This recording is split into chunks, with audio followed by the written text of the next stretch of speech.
After the past two nights, your Rangers need someone to slow the Yankees down. They need a stopper, and there couldn't be a better candidate right now than Colby Lewis. Mr. Consistency just rolls along like a freight train, steady and with a purpose. And he's lost only twice in his last 15 starts.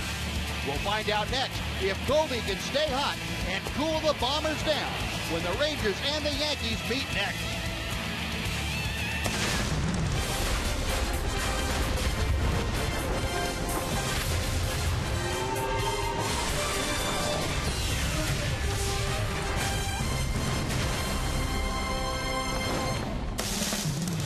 Texas Rangers baseball is presented by AT&T UVerse TV.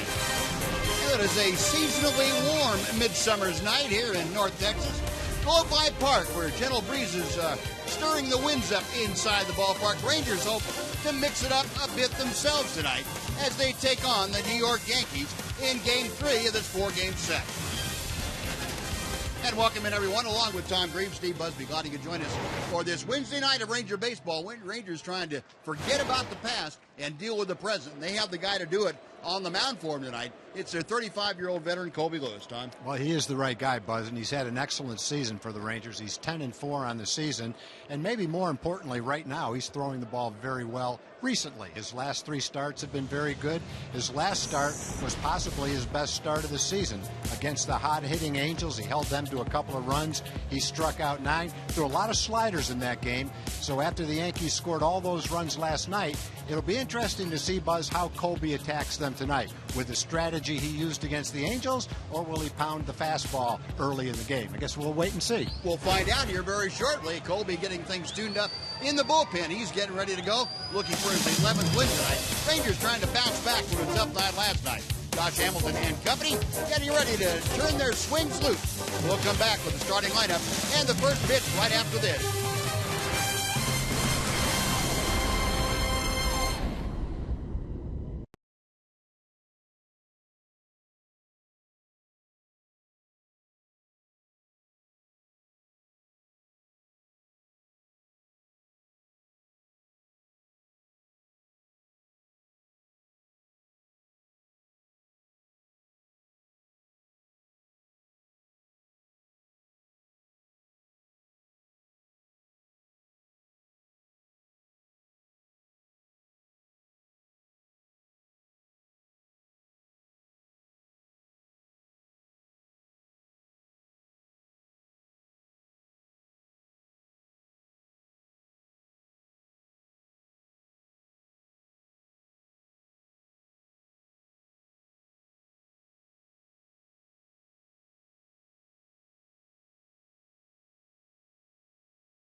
Buy your Texas Ford dealer. Visit your local Texas Ford dealer to kick off the summer right. Ford is the best in Texas. By AT&T UVerse TV. UVerse has more live TV channels on the go than cable. And by Southwest Airlines. Book your low fare now at southwest.com.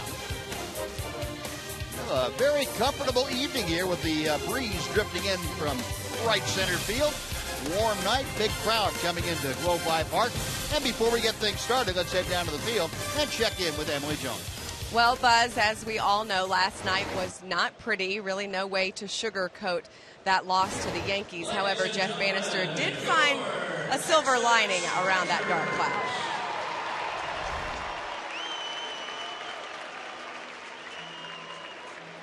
Days like yesterday are what brings out character, integrity, and it allows a guy like myself who loves to motivate, manage, direct, and search for the hot button in every player to really go to work and dig down deep and find out really where we're at.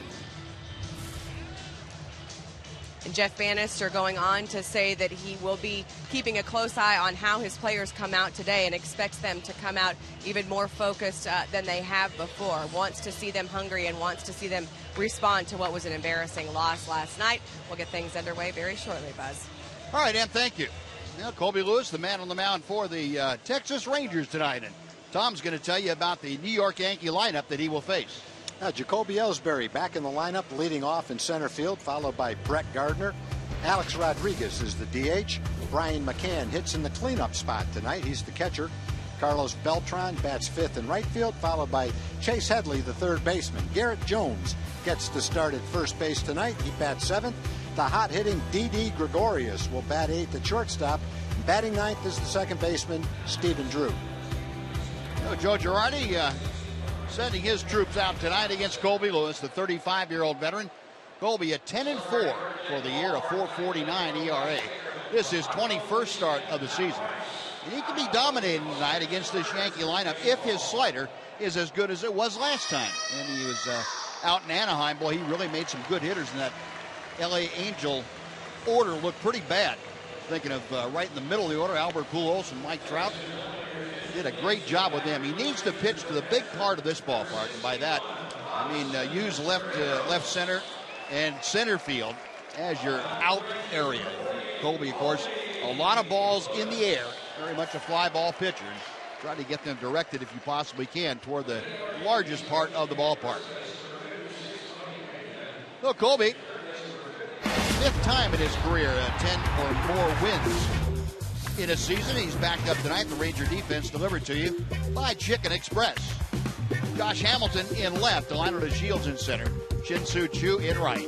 Moreland at first. Odor and Andrews up the middle. Beltre at third. And Robinson Chirinos is handling things behind the plate. Well, the Yankees come in having won 4 in a row. They are 27-25 now away from New York. And the first pitch to Jacoby Ellsbury is in for strike one. Rangers still lead this season series against the Yankees 3-2 with 2 games left, including tonight. And a breaking ball that catches the inside corner, and Colby Lewis all of a sudden starting off a couple of off-speed pitches ahead of Jacoby Ellsbury. No balls, 2 strikes. Ellsbury, as you saw, a .290 hitter. Pulls it on the ground to Moreland. And Mitch, underhand toss to Lewis covering. And they get the speedy Jacoby Ellsbury out number 1. Yeah, a few years ago, they might not have been able to get Ellsbury on that play.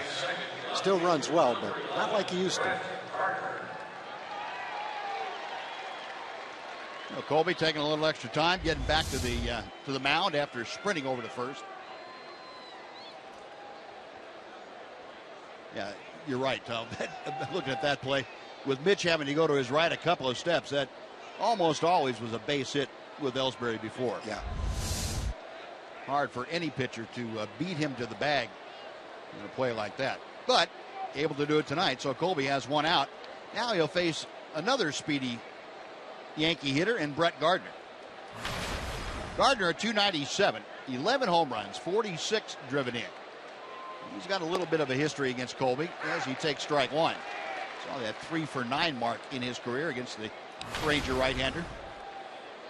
Last 3 ball games, Gardner has gone 5 for 12 with a home run and 3 runs driven in. Had a big night last night. Of course, a lot of the Yankee hitters did, but Gardner especially.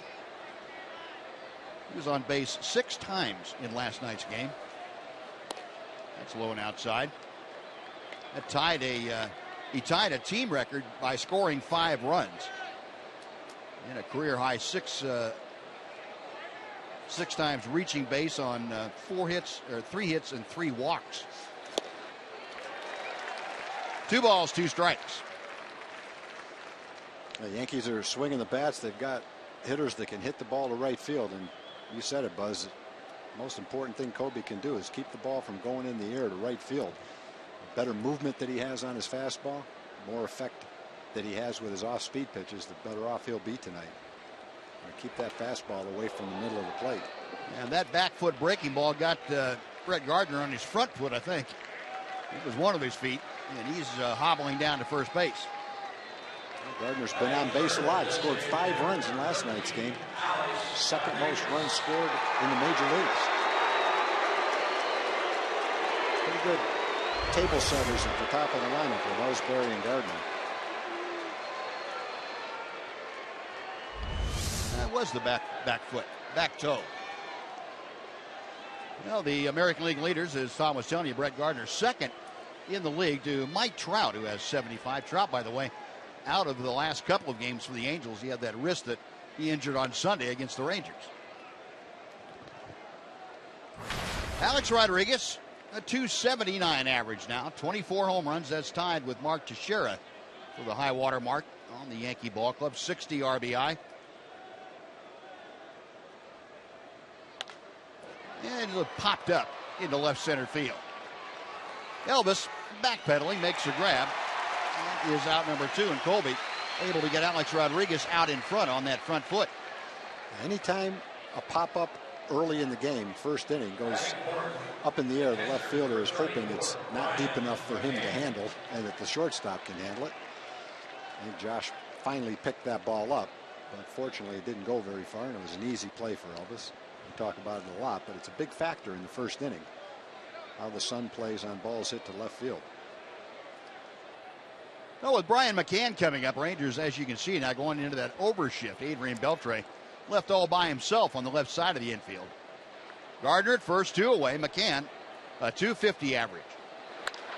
And first ball swinging, he drives one to left field. This one not very deep as Hamilton comes in, makes the catch, and that will do it. Well, typical Colby Lewis inning, a couple of balls in the air and 1 ground out. Nothing going for the Yankees. Half an inning in the books, no score.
Southwest Airlines Rangers lineup.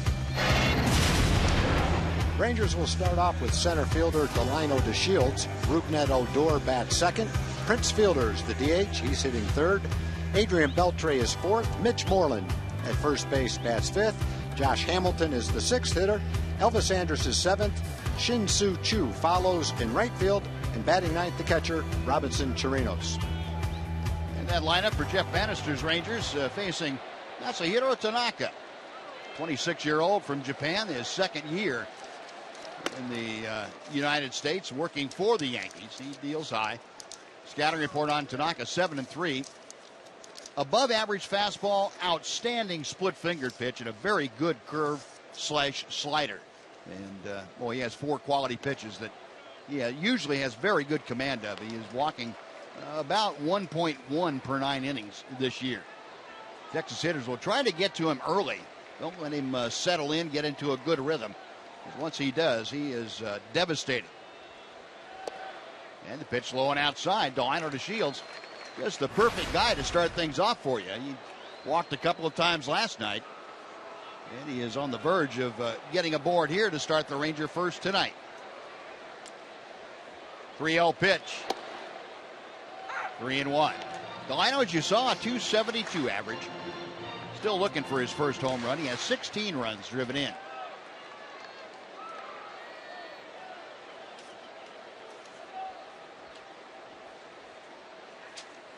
Tanaka back to the plate. The breaking ball slips over the inside corner. 3-2. 3-1 slider to the leadoff hitter, who's not a home run threat. Must have a lot of confidence that he can throw that pitch for a strike. Borderline strike.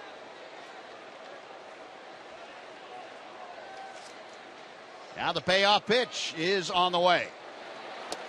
Lost him outside. Ball 4. Get back to the slider again, and Delino leaned on it and goes to first base. You know, that slider to a right-hand hitter might have success against a lot of right-hand hitters. Kobe did against the Angels. One thing we've seen from Delino, he can lay off that pitch.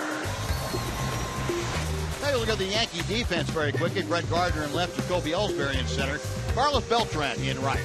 Garrett Jones has started first. Drew and Gregorius up the middle. Chase Headley at third. Brian McCann is behind the plate. No one on, nobody out. Here is Rougned Odor. Snap throw to first, and had Delino leaning the wrong way. Fortunately, the throw was on the home field side, or home plate side of first base, and Garrett Jones couldn't get the ball down quickly enough. See Odor, 8 home runs, 34 driven in, getting on base at a 327 clip. Pretty good lead for DeShields. Another throw over there. That time they got it. Well, Delino didn't have a false step toward first that time, but Tanaka had a quicker move and a stronger throw and a better throw down on the bag, and he got him that time. And Jeff Bannister going to take a minute to look back to Steve Buechele to see if Joey Probinski upstairs can take a second look at that, see if there's any reason to challenge it. No, I don't think so. Well, it doesn't look like it. This angle might be a little different. Yeah. That is just a clean pickoff. And Delino a little dejected going back to the dugout now as he's told, no, nothing we can do to help you. Yeah, generally I think you would expect if you're going to get picked off, it might be the first time you see a pitcher and the first time you see his move. And the first throw over was very close. He came right back with it. Yep. Just made a better throw. Better throw and maybe a little quicker move. A little bit better move. But it looked like Delino had the lead he wanted, and right. Looked like, I mean, I don't know what was in his mind, but it looked like he was thinking about going for stolen base. Odor gets a sharp one hopper, but right at Stephen Drew for out number 2. Well, the thing about Delino too, Tom, and you and I talked about this, he is an aggressive base runner. He loves to get on and steal on the first pitch, first opportunity. And I think he had that in his mind more so than, as you said, you know, the Rangers have not seen Tanaka in person before. And that makes it hard to read. Yeah, and if you've got a relatively deliberate move to the plate, I guess you can counteract that with that kind of a pickoff move. That's a pretty good pickoff move. Now, Charlie Huff used to throw the knuckleball, which was easy to run on because it went slowly to the plate, and the catcher had a hard time catching it and getting it to second base quickly, but kind of counteracted that with the ability to have a good quick pickoff move to first base. At least he kept the runners honest at first base. Yeah, a little tapper. Tanaka will field and fires on the first. That'll do it. So what started off promising with the line of Steele's walk turns into a 3-up, 3-down inning. We'll go to the second, scoreless.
And you just might see yourself on one of our upcoming broadcasts. All this made possible by the good folks at T-Mobile, and you'll see tonight's selection a little bit later on.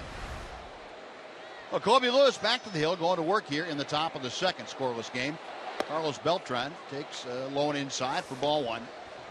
Beltran, the switch hitting veteran outfielder, a .254 average. He has had 14 career at-bats against Colby and 4 hits in those at-bats.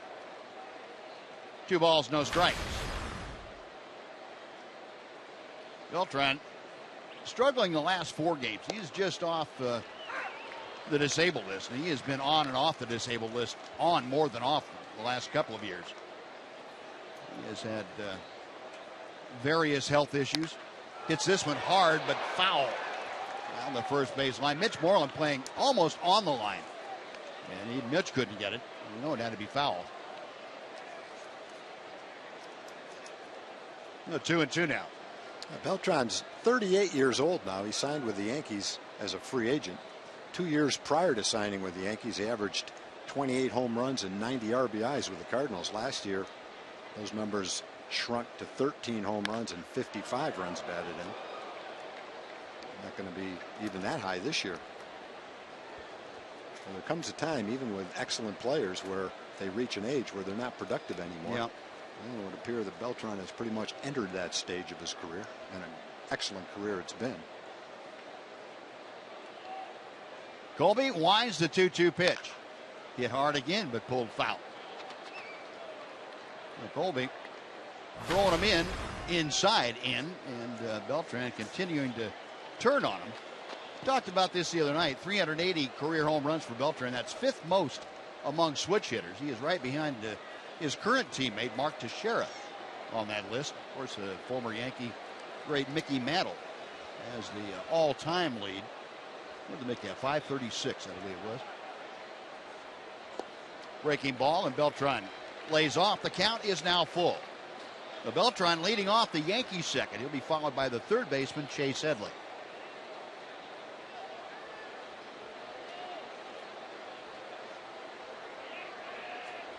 Colby agrees, and the payoff pitch. Other way goes Beltran. That's slicing out of play down the left side. Rangers into play tonight trying to snap their 3-game losing streak. And also trying to turn things around here at home. It has been a very difficult year and a half here at home. And I'm talking about July only, but it has been tough. Beltran drives one to right center field. Chu stops, and that ball's gone into the bullpen. Carlos Beltran with his 8th home run of the year, and the Yankees jump on top 1-0. Beltran may be slowing down a little bit at age 38, but he's still a threat. And he showed it right there.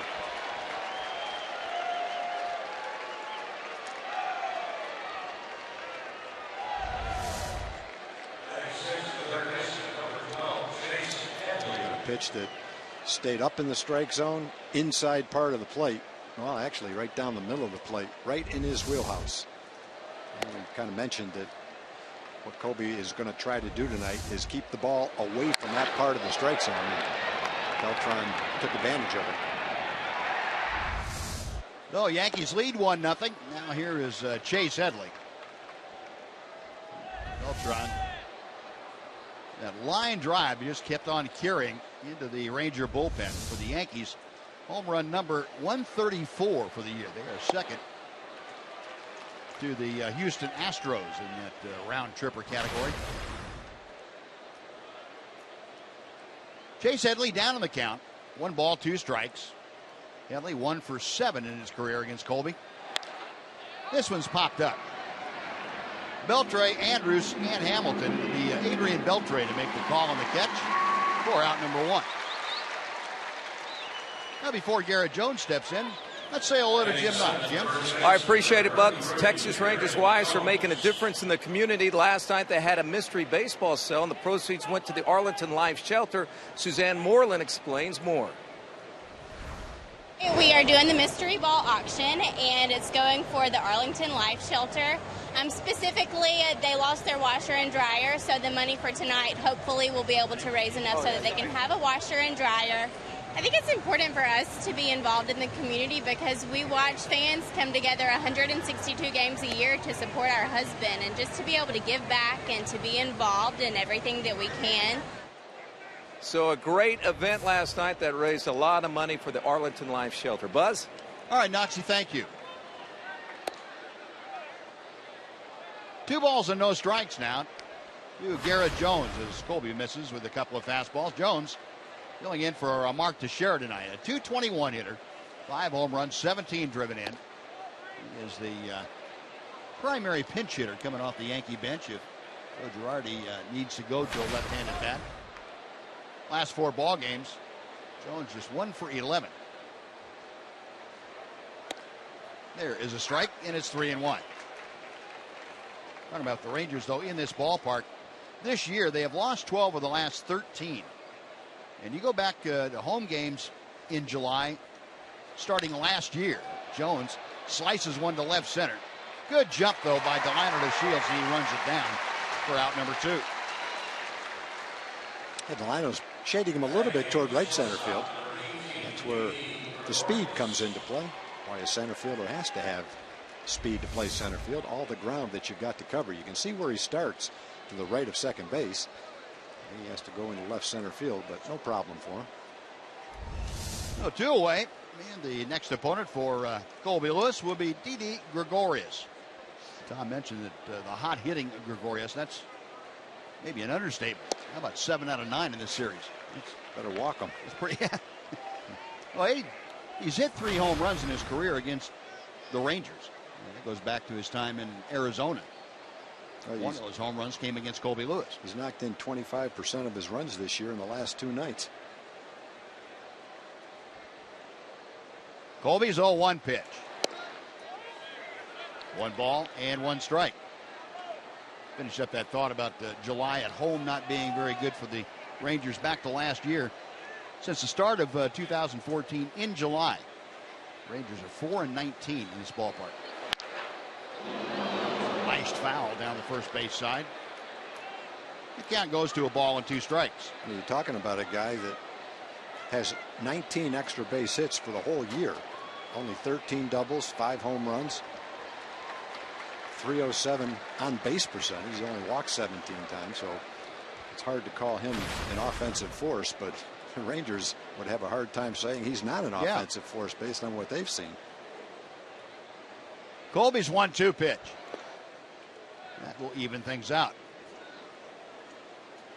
Well, Gregorius started swinging the bat better the end of May. 50 ball games since May 29th. He's hit almost 300, 297. That's after hitting just 206 the first 40-plus games of the season. This one popped foul, will reach the seats on the third base side. And the count remains 2-2.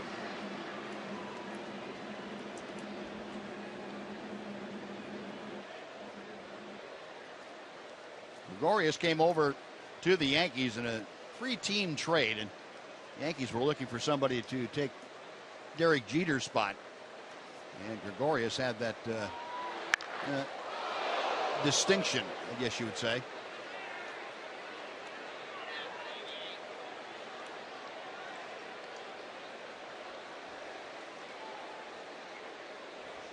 Whoa, is that the ball? Is that ketchup that hit his ear, or the ball hit his ear? I hope it wasn't the ball.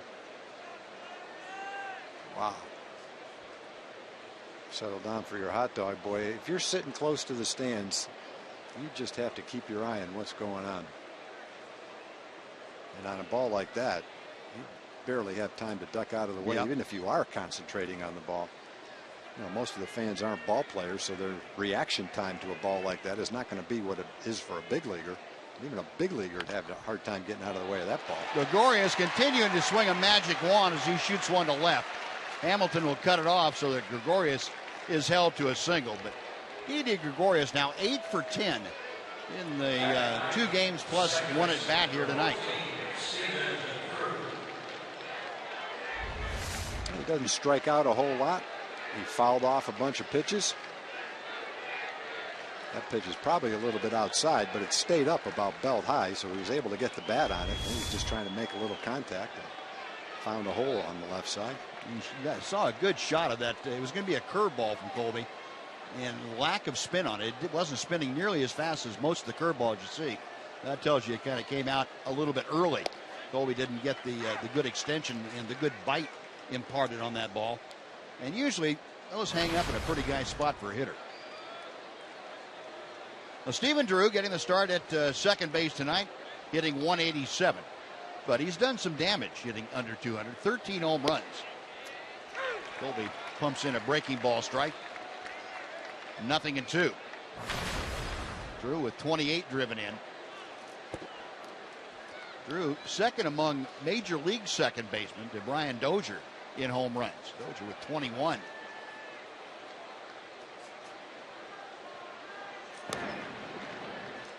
The Rangers will see Dozier again on their next road trip. Kind of an unsung player. He made the All-Star team, but just starting his career in Minnesota, he's turned into an excellent player. He's definitely worthy of being called an All-Star. Power, on base, stolen bases, runs scored, you name it. Dozier's doing it for the Twins. It seemed like last year people kind of looked at him his first full year that, who is this guy? Kind of, might have said, let's see if he can do it again. Exactly. And looks he said, like he is. Yeah, here's what I can do, and I'll show you. He's going to hit 25 home runs and score 100 runs. 1-2 to Drew. Base hit to center field. Gregorius to second will stop there. And DeShields boots it, so Gregorius just keeps on going. Gregorius was going to settle for stopping at second, but Delino had the ball go off the heel of his glove. And as he did that, Gregorius kept on moving. Runners at the corners now with 2 outs. And back to the top of the order for Jacoby Ellsbury.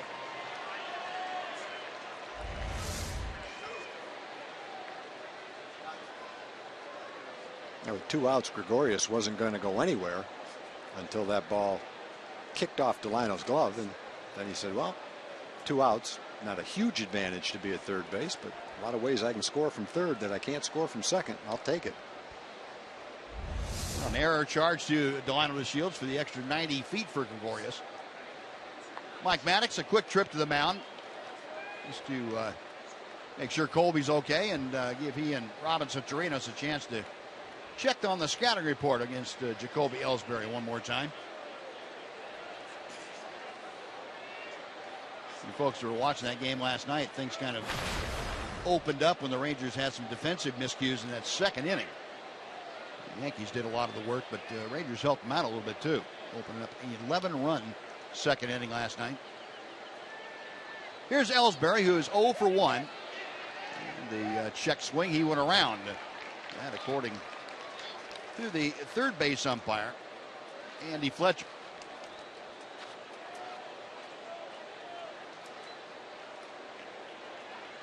Joe Girardi in his 8th season with the Yankees. I guess outside of New York, probably an underrated manager. I guess you expect that any manager who goes in is going to win with the Yankees, but he's had some clubs that have not been up to Yankee standards that have done pretty well. Yeah, these have not been juggernauts that were picked to run away with the American League East at the start of the season. He has done a great job managing them. Probably not an easy thing to manage in New York City either. No, probably not. A lot of experts up there. 40,000 of them a night show up to watch the games. Not to mention all the media members that cover the team. 1 ball and 2 strikes. You think they all have an opinion? I think they do. You know, they form their opinion based on a lot of experience, a lot of research, and they watch a lot of games. Doesn't mean they're always right, but they definitely have an opinion. Yeah. It's one thing that made Joe Torre so successful there was his ability to manage the media, and at that time manage George Steinbrenner, the owner. Right. He was kind of the buffer between the players and George Steinbrenner. They had some great teams. Joe did a great job managing them. They won a lot. They had some excellent players, but still there were times where it's not that easy to manage the expectations, manage the press, and keep Mr. Steinbrenner calm all the time. Manage the owner. Yeah, manage the owner. Joe did a great job of that. Joe Girardi's doing a great job in his own right. Colby peering in for the sign. 2 balls, 2 strikes to Ellsbury. Chopper foul outside first. We will reset and try it again.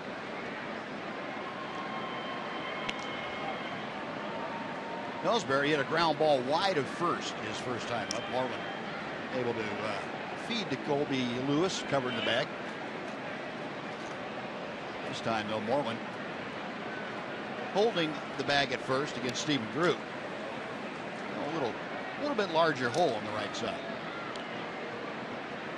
Ranger infield and outfield, as you can see, shifted around maybe 2 steps to the right. Another 2-2 pitch. Up the middle, that's a base hit. Gregorius scores, stopping at second. Stephen Drew. RBI single by Ellsbury. The Yankees now lead it 2-0.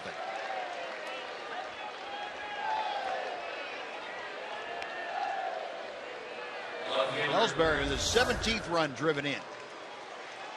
And we'll bring up Brett Gardner. He got just a pitch similar to the one that Gregorius had. A breaking ball, stayed up, out over the plate.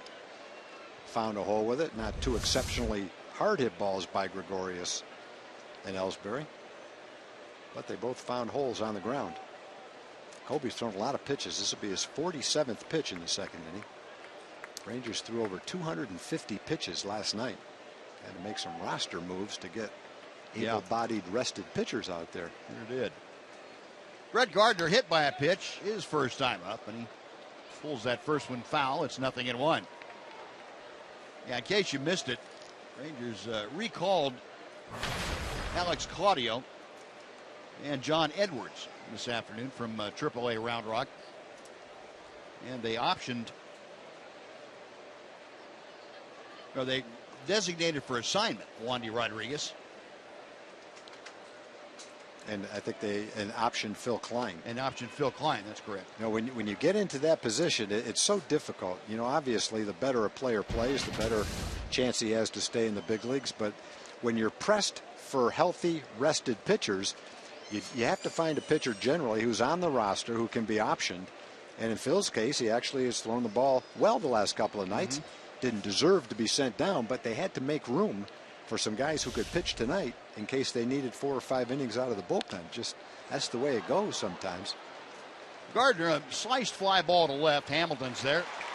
And that will do it. So the Yankees gone, but not before they scored twice. They had 4 hits. They leave 2 after 1.5. Yankees 2, Rangers nothing.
Is brought to you by your Texas Ford dealer.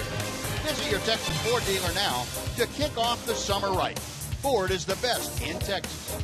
And by Geico. 15 minutes can save you 15% or more on car insurance. Adrian Beltre leading off the Rangers second. They find themselves down 2-0 to the Yankees, and Tanaka, and the right-hander, deals strike 1. Beltre, 252 with the average. 7 home runs, 25 driven in. Rangers now have gone 9 1/3 innings without a base hit. Got the last 8 1/3 last night. In the first inning here tonight. No base hits. That's been in their full game now. That's kind of an offensive funk, I would say. Yeah, it's hard to score runs that way. Unless you get 5 walks in an inning like they did in the first inning yesterday. That doesn't happen very often. Tanaka trying the low inside corner and just missed. The appeal down at first. Paul almost said no. He didn't swing. Well, you could see what he's trying to do. The pitch before that was a cut fastball tailing away from Adrian. That was a sinker. 2-seam fastball tailing down and in to Adrian. Got a good assortment of pitches and a lot of pitching savvy to go along with it. The 1-2. That ball's ripped to left field for a base hit. There's a splitter. It didn't split quite enough. Adrian almost split the ball in half. There the Rangers have a hit. First one in 9 1/3 innings. Rangers have a leadoff man, Adrian Beltre, aboard. A little bit of movement, but not enough to fool Adrian. Inside part of the plate. Up high enough where he can get the good part of the bat on it. Well, 1 on, nobody out. Mitch Moreland, number 5 hitter in the Ranger order tonight. Mitch hitting at .285 with 16 home runs and 51 RBI. 16 home runs, still tops on the ball club as he takes a knee-high strike.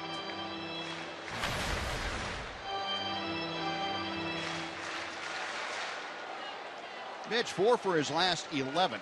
He's starting to turn things back around. He, for a couple of weeks, gone into a slump that saw him hit just about .230. Looks like he's coming back out of that. Also mixed in 3 walks in his last 4 games. 1 ball, 1 strike.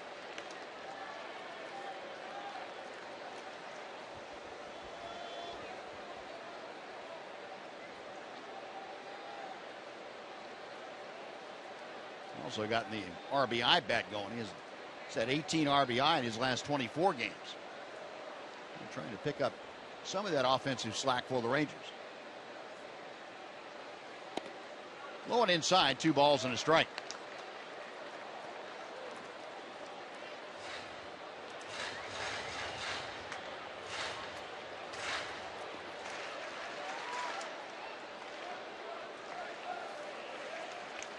Outfield, Shady Moreland a couple of steps to the left. The infield in a pretty good overshift. Headley, the third baseman, about midway between second and third. And a chopper foul outside first. Makes the count 2-2.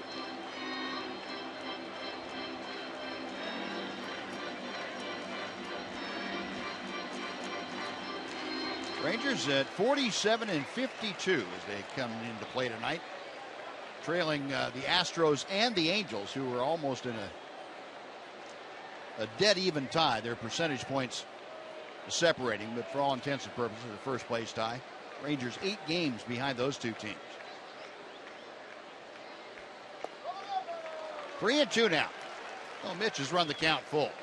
One thing we've definitely seen through 4 or 5 hitters, particularly when you watch the at-bat that Delino had, and that's that Tanaka is one of those guys who will throw any pitch at any time. He threw Delino off-speed pitches behind in the count, 3-2, threw him a slider and ended up walking him. So as a hitter, you may have the count you like, but it doesn't guarantee that you're going to see a fastball, at least based on what we've seen early in the game. Tanaka, a check of first. The payoff pitch to Mitch. Check swing, ball 4. He did not swing the appeal, and Andy Fletcher confirmed it. A single and a walk. 3-2 changeup, 3-2 splitter. However, he gripped it. An attempting pitch, but Mitch was able to lay off it, just like Delino did the 3-2 slider that was pretty tempting. Well, that's a good sign. That brings up Josh Hamilton. Josh now at 236, 3 home runs, 8 driven in. Got 2 on and nobody out here in the Rangers second inning. Rangers trailing 2-0. Tanaka, a check of Beltre at second.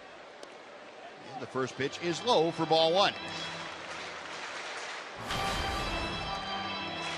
Josh hitting just 185 over his last 7 ball games. Against the Yankees, things have been pretty good for Hamilton. Multiple hits in 5 of the last 9 games against New York. 1-0 pitch to him. 2-0. Tanaka picked off Delino and got 2 quick outs after that, Odor and Fielder. But he's not exactly lighting up the strike zone right now. He's thrown 22 pitches, 12 of them have been balls. Delino drew that leadoff walk back in the first inning.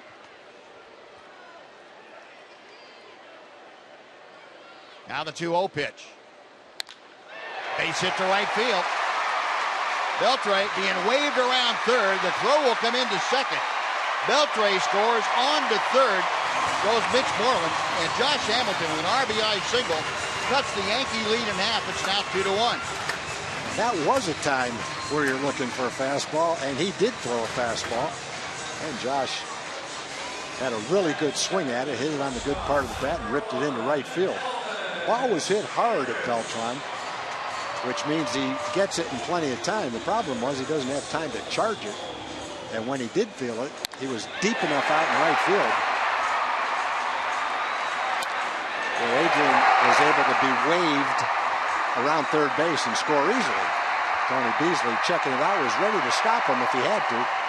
Once he saw where Beltran was in right field, he just kept waving him around, and Mitch was able to go to third. The single walk single. Rangers with a run on the board and nobody out. Runners at the corners. Elvis Andrus trying to at least tie the ball game now. Elvis a 251 average. He has been at 251 the last couple of days. It's the highest he has been with the exception of one other day. That was back in May, the entire year. Elvis consistently putting in good at-bats in the last month or so has raised that batting average back up. And you like to see Elvis finish that way over the last couple of months. He's not a 250 hitter. He's better than that. Elvis should be, with the physical tools that he had, he should be 275 to 290. Be a much better offensive force than he's been early in the season. Hopefully that's turning around right now. Better than that. He's stretching it out a little bit. 8-game hitting streak coming into play tonight. A 324 average over those 8 games. Tanaka checks Moreland at third, Hamilton at first.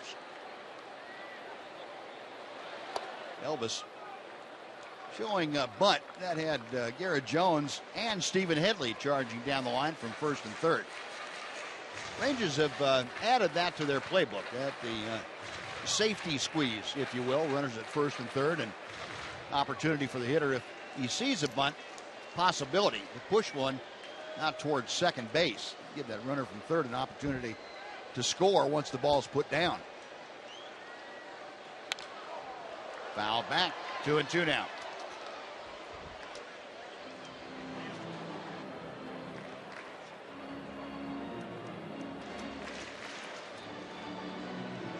Talked about Elvis and his 8-game hitting streak. Taking over to the longer haul, back to 15 games. He's been a 333 hitter. And starting to drive in some runs, too. 8 RBI in his last 14. Got him swinging. Fouled into the glove of Brian McCann. That is a big strikeout, number 1.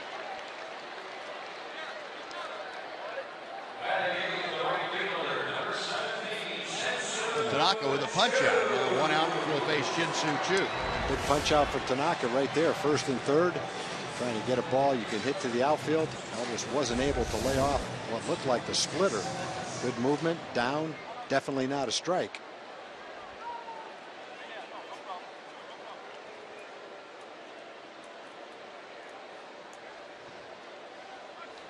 Jeff Bannister out to speak with the home plate umpire Jordan Baker, and I'm not even going to hazard a guess as to what that might have been about. Can't tell you. Here is Chu, a 231 hitter. He takes strike 1. Shin-Soo Choo with a dozen home runs, 46 RBI.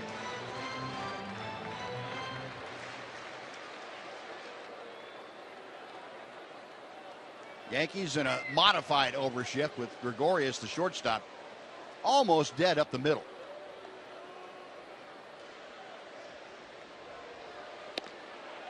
One ball and 1 strike.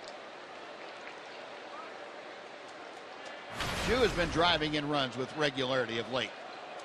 He has an RBI in 5 of his last 6 games. And against the Yankees, he's had 7 RBI in the 5 games that he has appeared against them. 1-1 pitch to it. Now 2-1.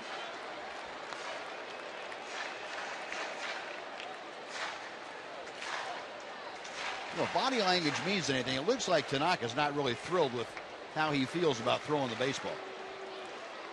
Kind of pawing around and doesn't give you the impression of being very aggressive out there.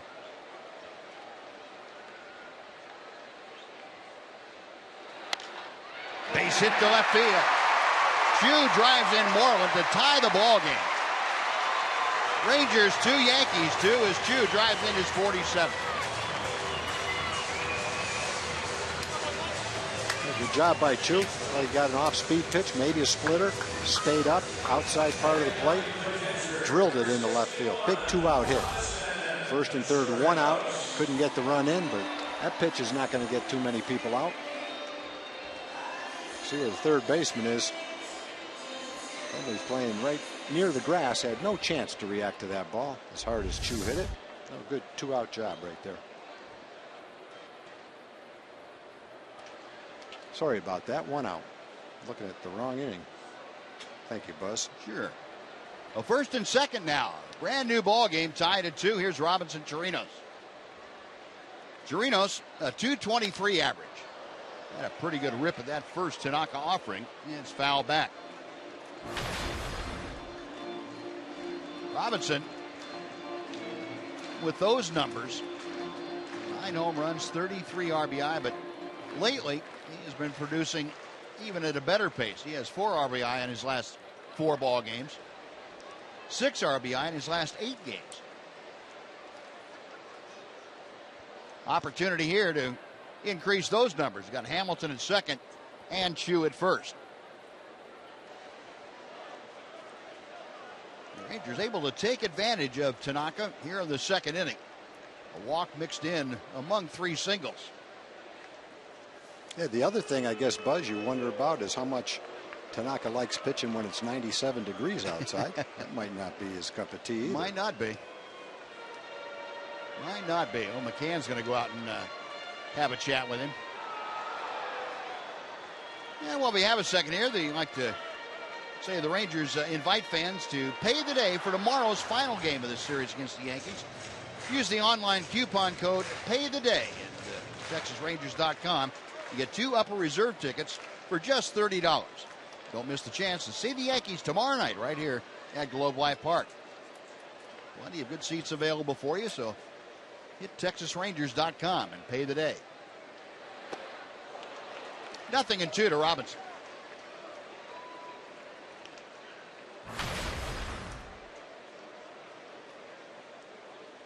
Chirinos this year faring very well at home, as you can tell. 21 home games. Robinson, a .303 hitter.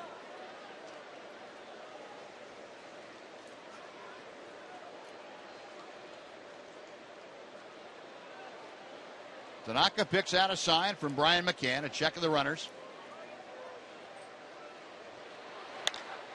And Chirinos skies one to left field. He had one to hit right there. Yeah. Greg Gardner makes the catch. That is out number 2, and it will take the Rangers back to the top of the order for Delino to Shields. An off-speed pitch, and Robinson knows it too.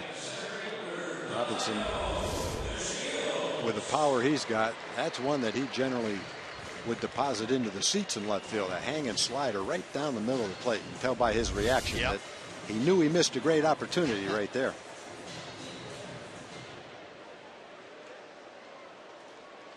And another example of what we say all the time. Just because you make a mistake doesn't mean the hitter's going to hit it for a home run. That's right.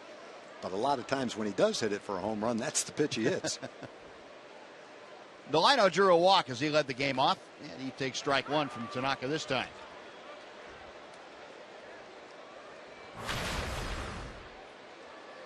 The Shields, as you mentioned, 2 walks last night, so another walk here tonight. That on-base percentage continuing to climb at .364 at the moment.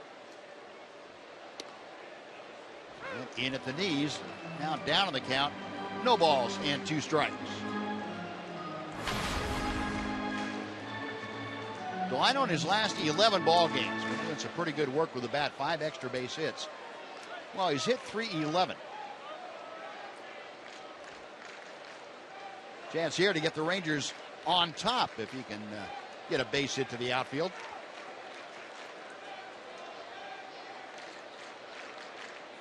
Fox tracker showing you that Tanaka living on that edge.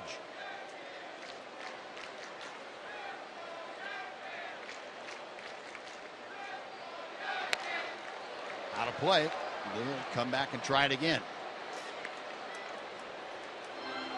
Delino, a pretty good 2-strike hitter. He has that short, quick stroke. Tough to get him to where he's off balance. He waits very well on the ball. Yeah, I think, Buzz, that's exactly what allows him to lay off some of those tough pitches. He doesn't have to get his bat started so quick that he can't stop it. He's able to see the ball and hold off on it if it's slightly out of the strike zone more often than you would expect a young hitter to be like that pitch right there. That was the one Elvis missed for strike 3. To Shields, a relatively inexperienced hitter. He has a knack for doing that. Boy, sometimes you can't teach that. You either have it or you don't.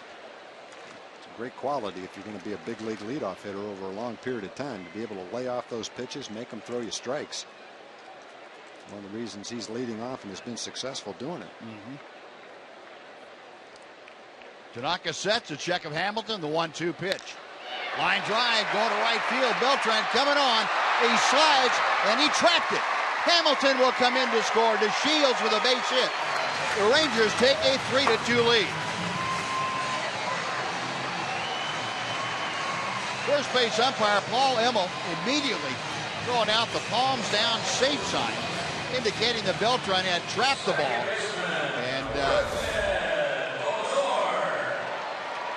And you get a good look at it. That's exactly what Paul Emmel saw and said. Well, I jumped the gun on the 2-run hit earlier by Chu. That was a 1-run hit. This one was a big 2-out hit for Delino with 2 strikes too. And just a great example of why he's been successful and how important he is to the ball club when he can lay off that tough splitter. Never seen Tanaka before, just like the rest of the hitters. Doesn't have the experience that the rest of the hitters do. He laid off that tough pitch. Then with 2 strikes, he served one out to right field and brought in the run. Nice job right there by the youngster. Larry Rothschild, the pitching coach for the Yankees, out to visit with Tanaka. Tanaka in this inning has given up a walk and 4 hits, 3 runs so far for the Rangers. They've still got some opportunities here with Chu at second, DeShields at first, and Rougned Odor at the plate. Odor grounded to second back in the first inning. And he smokes one on a short hop to Stephenser at second again, and that'll do it. But Rangers take the lead. They get 3 runs on 4 hits and leave 2. After 2, it's the Rangers 3 and the Yankees 2.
Here with carpool situations, got Michael Morris, director of transportation here, and I understand Lot G here at Globe Life Park is now open for carpooling. What's this about? Yeah, we have a partnership with the Texas Rangers where we commuters can come in and park in Lot G during the day, and then when they come back after their commutes, maybe they can spend some time at a baseball game. That is so nice. It's a great partnership with us and the Rangers. Yeah, Lot G right here at Globe Life Park. Now, for other people who want to carpool around the Metroplex, can you give them a tip on where to go?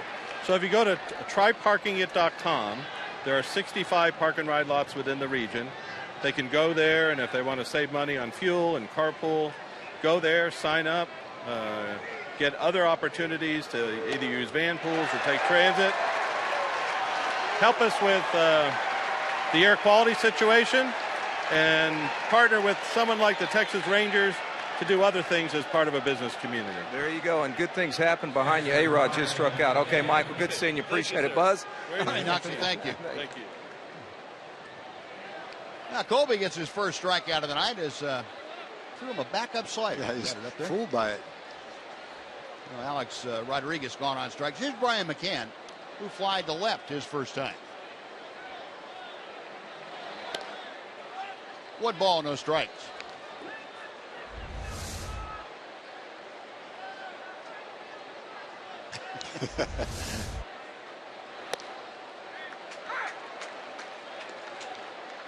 One ball and a strike to McCann. McCann at 249 with the average. Colby taking something off the fastball, and it's 2-1. Colby working with a 1-run lead now. He just put 3 on the board in the bottom of the second. McCann drives one to center, but it's playable. Delino to Shields, back a few. 2 gone. And before Carlos Beltran comes up, we're going to send it over to John Radigan for a Mazda game break.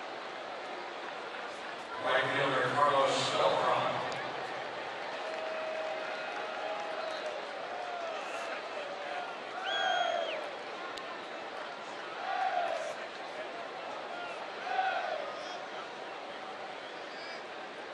That must have lit up the Blue Jay fans. Yeah, no kidding.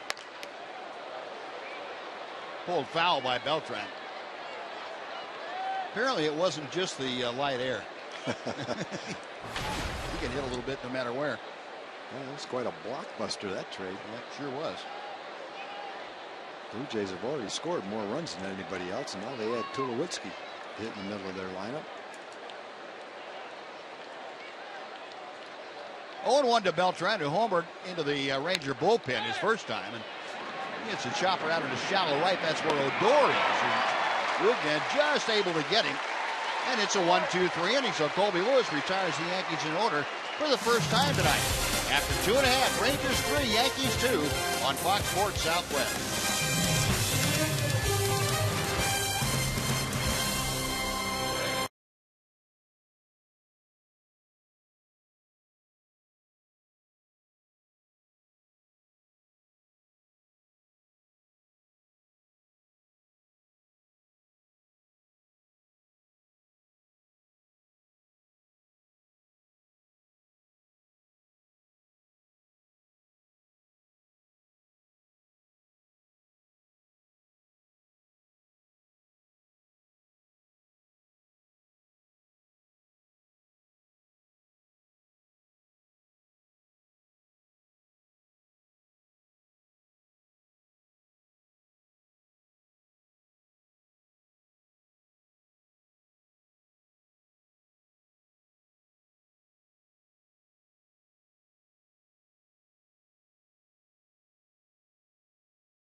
In Toronto.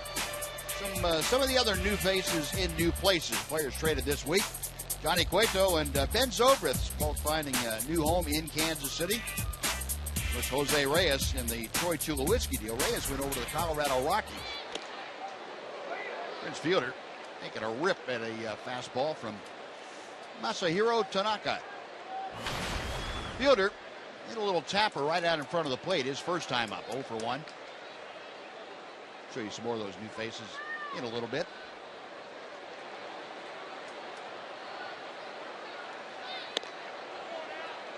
One ball and 1 strike. Against the Yankees this year, Prince, who just ate the Yankees alive in Yankee Stadium. Hitting .429, 9 for 21.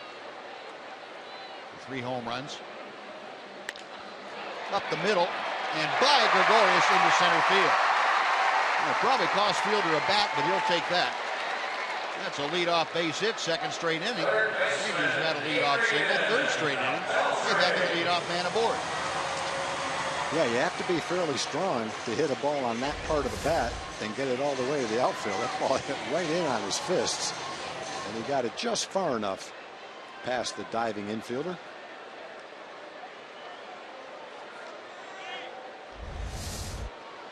No, the fifth base hit of the night for the Rangers. They have all been singles. And who had the first one of them, Adrian Beltre, at the plate now for the second time. Beltre scorched a line drive single to left to start that 3-1 second inning for the Rangers. Adrian now at 255 with the average.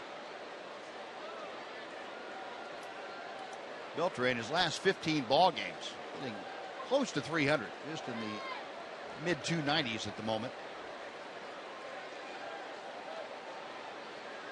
Fielder a very modest lead at first, and Beltre shoots one to third. It goes off of Headley. Gregorius has the return throw, not in time to get Beltre. Taylor made double play. The shades of last night that the Yankees had against the Rangers, and the Yankees couldn't do anything with it here. Yeah, Adrian hit the ball hard. It was not a simple play for Headley, but if Headley was able to come up with it, it would have been an easy double play. The ball takes a big bounce, hits off the heel of his glove, and Gregorius, with a perfect throw to first, might have had a chance to get Adrian. It would have been very close. As it is, Adrian's able to leg it out. The Rangers have a couple of men on with nobody out. Adrian had that second and third gear to go to. Once that kick that thing in, you can still pick him up and lay him down. So, first and second, the error charge to Headley. And the one I alluded to last night, Rangers had an opportunity to turn to double play in the second before all the damage was done, and ground ball misread by Rougned Odor, turned into a base hit and opened the floodgates. We'll see if the Rangers can open some floodgates against the Yankees here tonight. Mitch Moreland drew a walk last inning. First and second, nobody out for Mitch.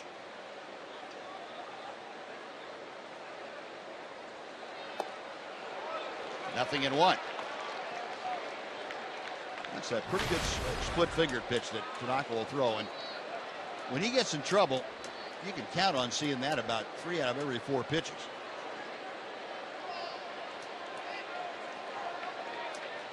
And Mitch for the season, 285 average.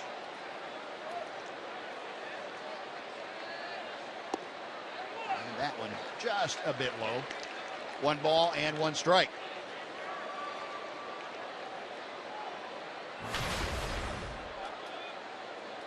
Rangers last night were 3 for 4 with runners in scoring position. That's kind of gets lost in the shuffle when you give up 21. But they were. They had been swinging the bats pretty well in these situations for about a week. That last road trip, they had gotten things done. But overall, they're 12th in the American League at a 236 team average. That's in the dirt. McCann has to find that on the first hop. He's going to go out and have a chat with Tanaka. And again, Tanaka getting in some trouble now, and boy, everything about his demeanor has changed. Slow things down. It's as if it's a chore for him to get ready for the next pitch. That's where the Rangers really need to take advantage. You get a good hitter or a good pitcher like this that's having some trouble fighting himself. Take advantage.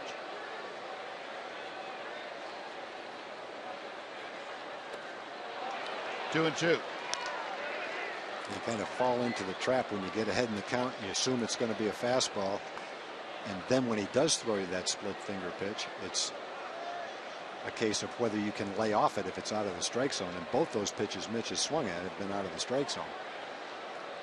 Yeah, you see him right down there at the bottom, 1 and 4. 3 is the one he laid off of.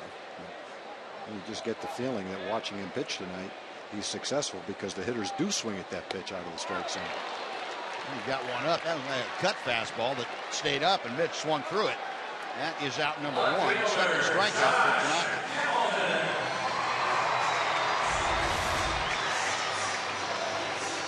That was a good pitch. He threw that exactly where he wanted to. Belt high, started off on the inside corner, brought it off the plate, and got the result he was looking for. Here's Hamilton, who had an RBI single, driving in the first Ranger run in the second.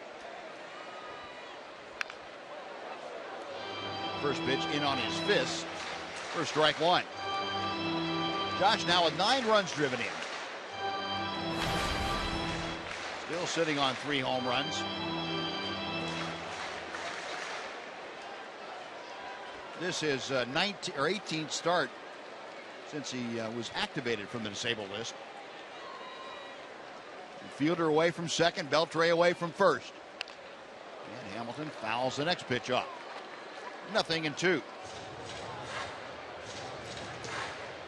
The base hit that Hamilton had last inning to drive in the run snapped an 0 for 14 that he was in with runners in scoring position. And just his 3rd base hit in those situations overall this year. Got his average up over 100 in that category. Takes that pitch low. 1 ball, 2 strikes. He laid off that one. That's probably not going to be the last pitch he sees down there out of the strike zone. Able to lay off the first one.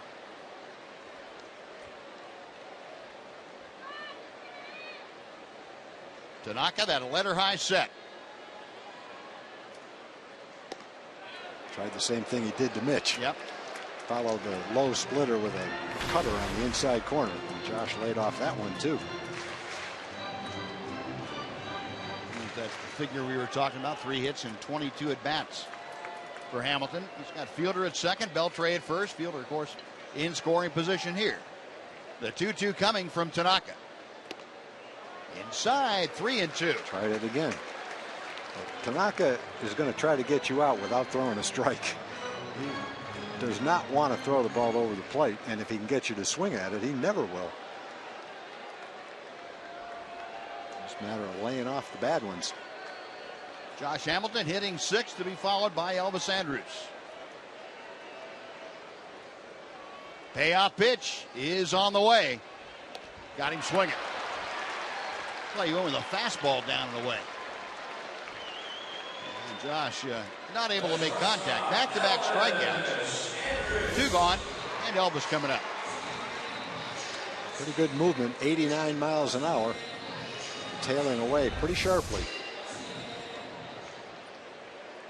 Nothing in the strike zone. In the middle of the strike zone. He might have been touching the outside corner of the strike zone. Not hittable in the strike zone. No. Here's Elvis, who went down swinging his first time up there.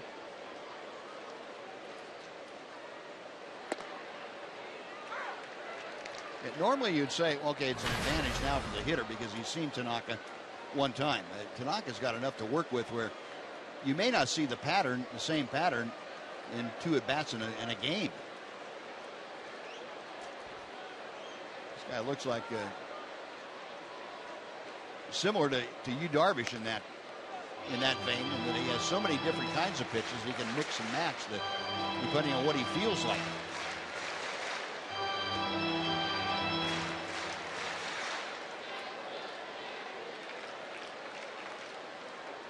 McCann flashing out the series of signs. Here's Fielder getting his lead from second.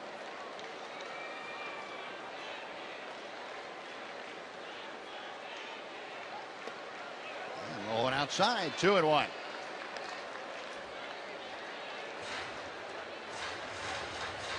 Elvis, at least early in this count, able to lay off a couple of pitches he had difficulty with last at bat. Tanaka already at the 60 pitch mark here with 2 outs in the 3rd.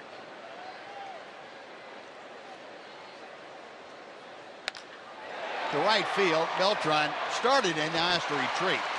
Able to make the catch, and that will do it. Rangers get their first 2 aboard, but strand them. A walk and a hit, 2 left. After 3, Rangers 3, Yankees 2.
Visit Globe Life Park this Friday through Sunday. Weekend's going to be a great one.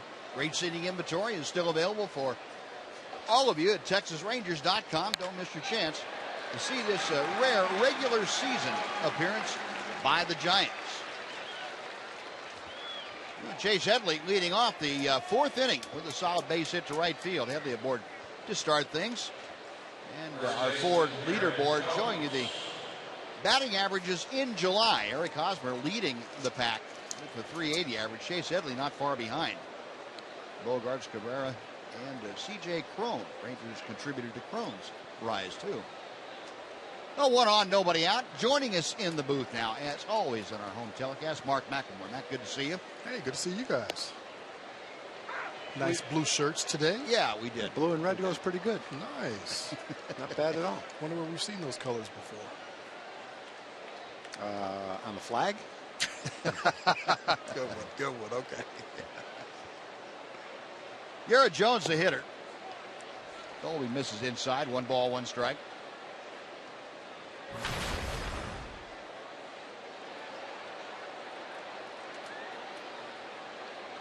I guess the question everybody was asking prior to the game, will there be a hangover from last night? And so far it doesn't look like it. No, I wasn't really expecting that from these guys. I mean, they've got enough veterans out here, especially Colby taking the hill, where they know, those games happen. Obviously you want to be on the thumping end, but, they happen. You've got to forget about it. And when you really break it down, it's a loss. It's not 5 losses because they, beat you by 16. It's just 1 loss, and you just go on to the next game. Just like if you lose 5-2 or 3-1, you move on to the next game.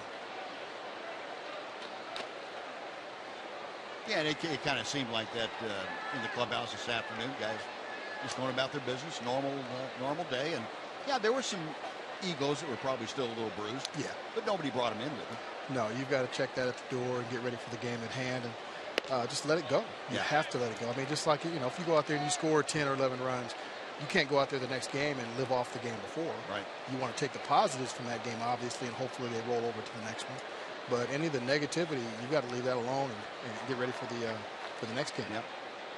And don't you think, Mac, just by the nature of the game, that players pretty much have adopted that philosophy just by being a big league ball player? When you play 162 games over 6 months, that pretty much has to be your attitude. It has to be. It's not a 10-game season. It's such a long season. You're going to have ups and downs. You're going to have blowouts. You're going to have failures. I mean, think about it. All these guys that were, in the All-Star game, most of them fail 7 out of 10 times, hitting. Pitchers go out, they're, 10-5. Okay, they win 2/3 of the time. Well, that other third, they're getting beat. Sure. So baseball is a game of failure. There's games where you've had a great game, talking about a position player. Let's say you're Gregorius and you've gone 4 for 4 one night. Feels great. You wake up thinking about it. Then the reality hits you that I've got a game tonight. It makes no difference that I went 4 for 4. I got to go out and do it again tonight. Do it again. It's kind of the opposite part of it. Well, if you get your brains beat out, fine, that's over with. I've got to go out and do it again tonight. Right. I mean, you look good at or you. bad. Yeah, you look at you last week, hit for the cycle. The next day, 4 punch-outs. Yeah. You've got it, and then you just go on from there. You just got to keep going. But when you read about the great hitters, the one thing that seems to stand out, that one of the things that distinguishes them is their ability to concentrate at the highest level for every pitch and every at-bat and never give at-bats away. And that's part of the attitude. It makes no difference what happened the day before, 0 for 4, 4 for 4. This is the pitch I've got to hit. And some of us go to the plate saying, all right, I'm 2 for 2 in this game. If I go 0 for 2, I'm still 2 for 4. I'll admit being guilty to that a couple times. They bring in a tough reliever and you say, ooh, I've never had a hit. Who cares? I've already got 2 hits. That's something that never occurred to Pete Rose or great hitters. Oh, I hear you. I hear you.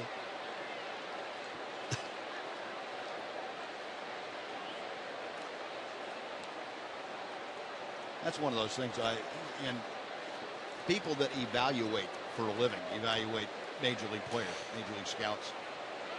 Runner on the move, the pitch swung on a miss. The throw to second is in time for the out. A strike him out for him. Double play. We'll pick that up somewhere along the line. Headley shot down after a strikeout of Gregorius. The Yanks are gone. We finished 3.5. Rangers leading 3-2.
And the first 10,000 fans 14 and older will receive a Star Wars themed t-shirt.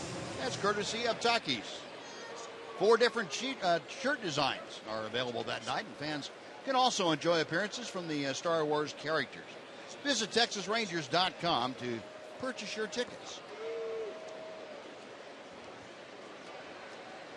Shin-Soo Choo starting things off for the Rangers here in the 4th inning. Tanaka throwing strike 1. Choo, RBI single back in the 2nd. Shin-Soo now 47 runs driven in, that average at 233.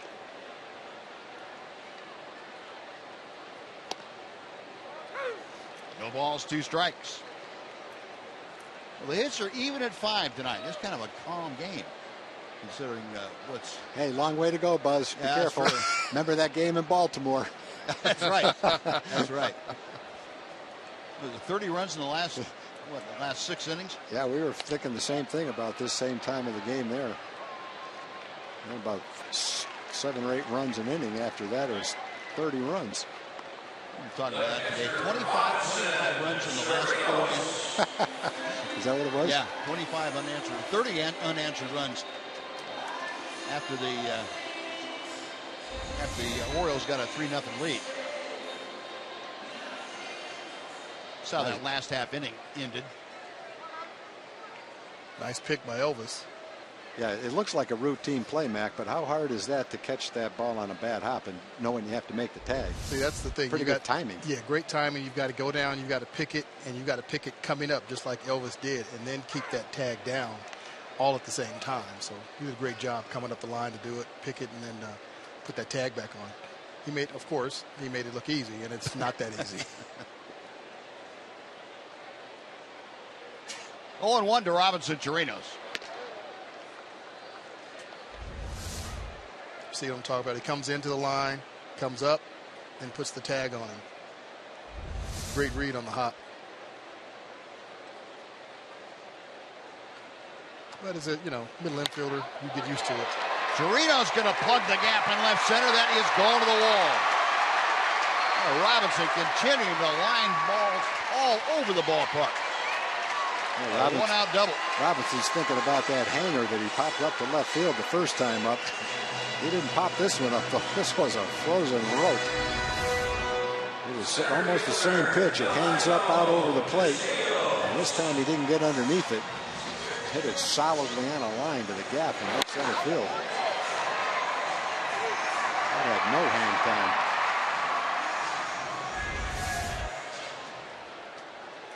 It's a 405-foot-2 hopper. No, Chirinos now in scoring position, top of the order once again. Delino DeShields had an RBI single in the second. Delino driving in his 17th run of the year.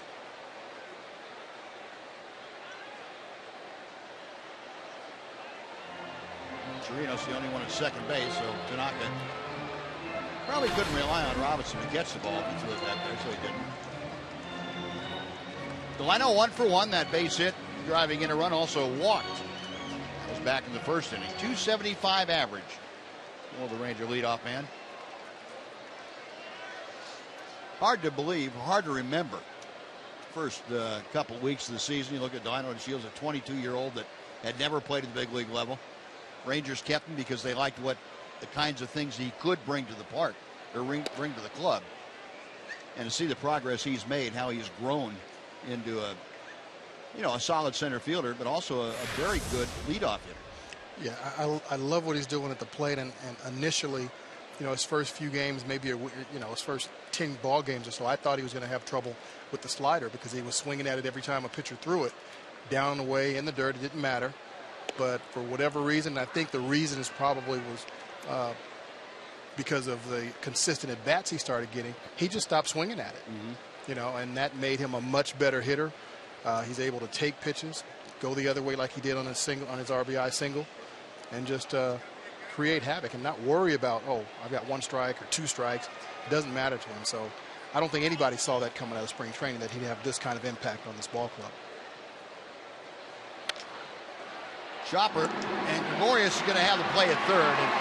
And Chirinos got caught in no man's land, and not much else he could do once he was out there.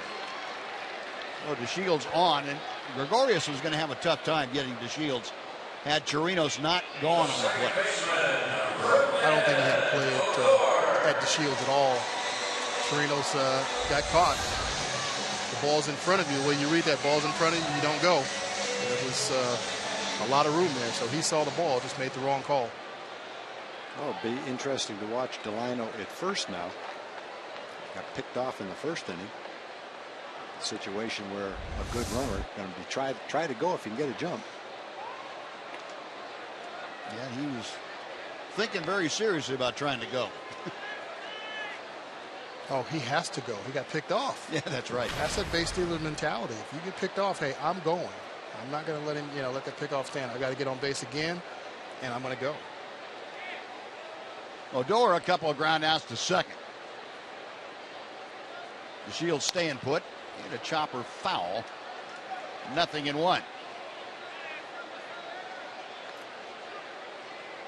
So what you're saying is base runners are a little hard-headed sometimes about things like that.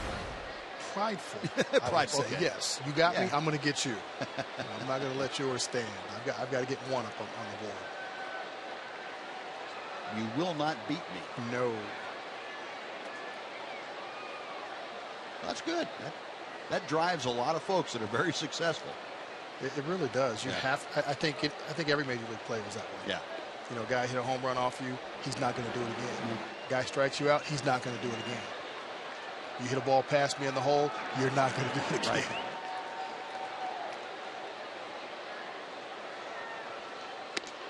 Nothing going this time. McCann coming up, taking that pitch out. It's funny, and we talk about baseball, and I think the three of us are very well aware of it, that how many individual matchups go into a ball game to make up a total team game. Right. Every single play is a one-on-one matchup somehow. And, you get all the individual interactions like that. And it's a wonder that you can get 9 guys that pull in the same direction sometimes.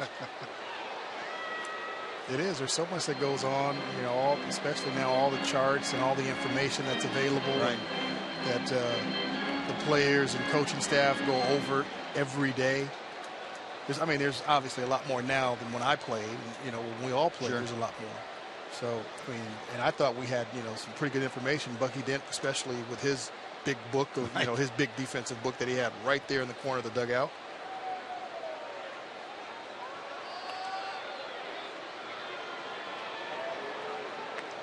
That move by Tanaka was a little bit close to a ball. Almost didn't step with that front foot first. you disguised it well.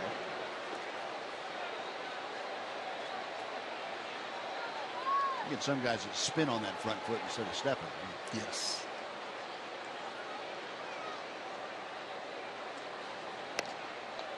Two balls and a strike. See, this is where, a base stealer changes what a pitcher is doing. Number one, it changes his rhythm. Tanaka's going to a slide step, and he's been high, so that arm's been dragging behind him. For 2 pitches. Now he's behind in the count. So a base stealer can definitely get into a pitcher's head. Yeah, whether you go on that particular bat or not.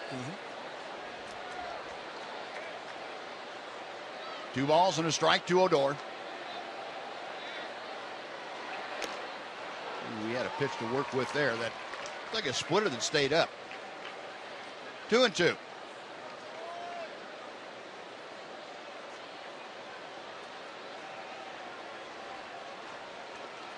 Talk about a guy growing into. We were talking about with Delino, but Rougned Odor, pretty impressive since he's come back from the minor leagues back in the middle of June.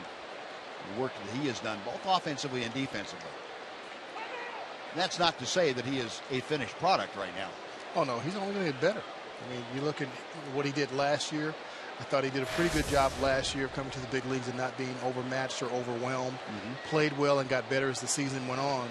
And then for whatever reason, come April, he just kind of took a step back. But he was sent down, took care of what he needed to take care of, made the adjustments he needed to make, and came back, and he's just been on fire. This is the best he's looked. He looks much more comfortable now than he did last year, although like I said, I thought last year he looked fine. Right. But he's just even more comfortable now.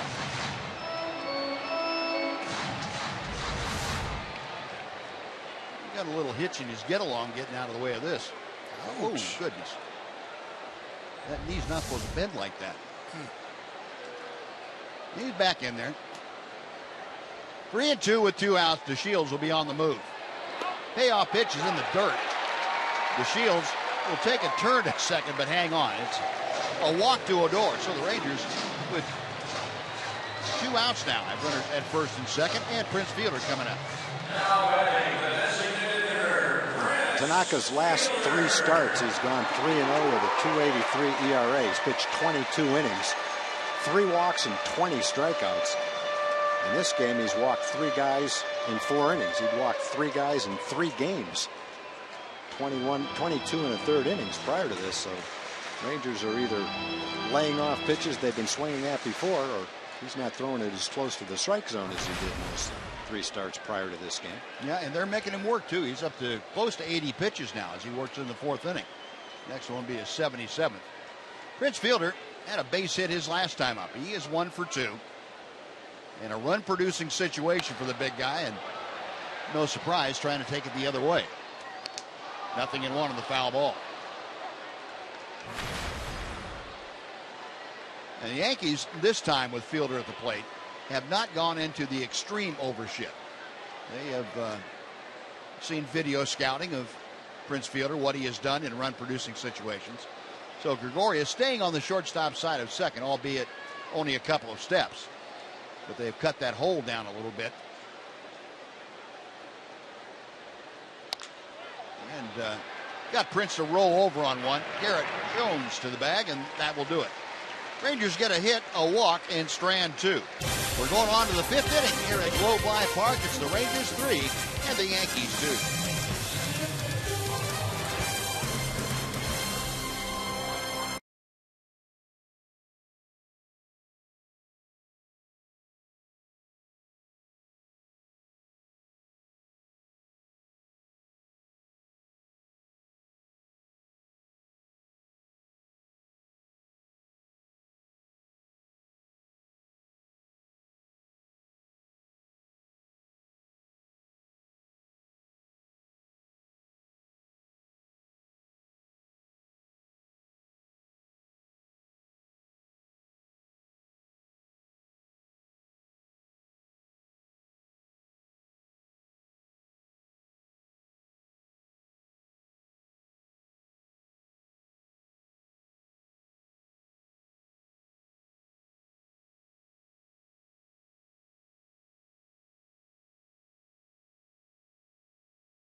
Southwest Airlines.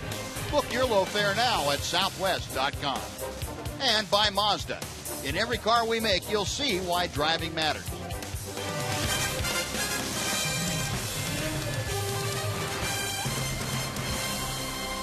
Crowd out here tonight at the ballpark. A lot of families attending Ranger baseball during the summer.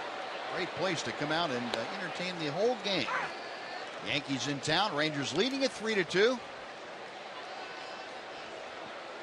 Nothing better than concessions. I don't care how old you are, young or old. Best stuff going. Ballpark food. And a lot of it, too. 0-2 the count to Stephen Drew, leading off the top of the fifth inning. I try to stay away. It's so good. If I get started, it's very difficult for me to stop. Yeah. Right there with you. Stephen Drew had a single to center field back in the second inning. That's the inning that the Yankees did all their damage. 2 runs. Carlos Beltran solo home run. Jacoby Ellsbury a base hit. And Drew pounding one foul outside first. I'll guarantee you before the night's over, that young man's going to have both hands full of hot dogs. Going at it two-handed. He just looks like he's just getting started.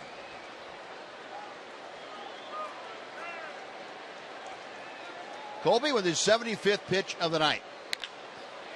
To right field, that is going to be down for a base hit. So Drew is 2 for 2 as he got a pitch up and out over the plate and leads off the Yankee fifth with a single.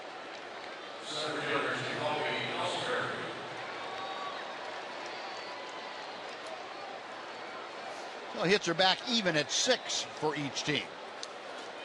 Colby now will work to the top of the Yankee order for the 3rd time tonight. Jacoby Ellsbury 1 out of 2. RBI single in the second inning. Rounded out to first in the first. In last night's game, the 5 through 9 hitters for the Yankees went 13 for 26. They scored 10 runs. They knocked in 15 runs. Bottom of the lineup. The bottom of the lineup has gotten the job done in this game, too. Beltran has a home run. The only one without a hit is Garrett Jones. He's hitting 7th. Gregorius has another hit. Drew has a couple of hits.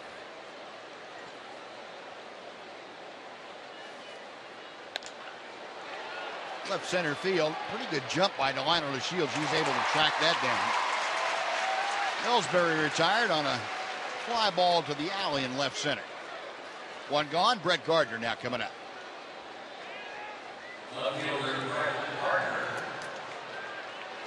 It's the part of the ballpark that when Colby can work there, he's going to be okay. Wear Delino out, make him run all over the place, but that's what he's out there for. He's built for it. He can take it. Yeah. Brett Gardner was hit by a pitch in the first, flied out to left in the second.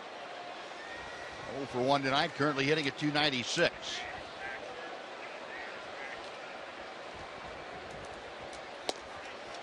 Breaking ball. And choose the inside corner for a strike.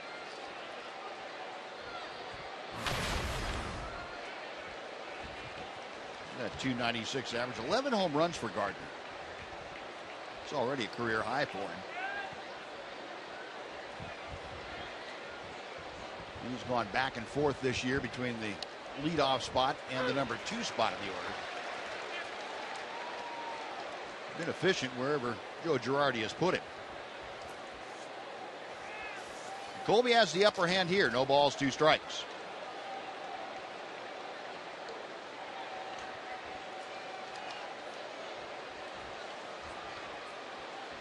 Colby a check of first. Odor, Andrews, Moreland, 4-6-3. And that takes care of the Yankees in the fifth. No runs a hit and nobody left. We played half the ball game tonight in Arlington. Rangers leading by 1.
back to Globe Life Park in Arlington. A certain someone missing from the Rangers dugout tonight, and for very good reason.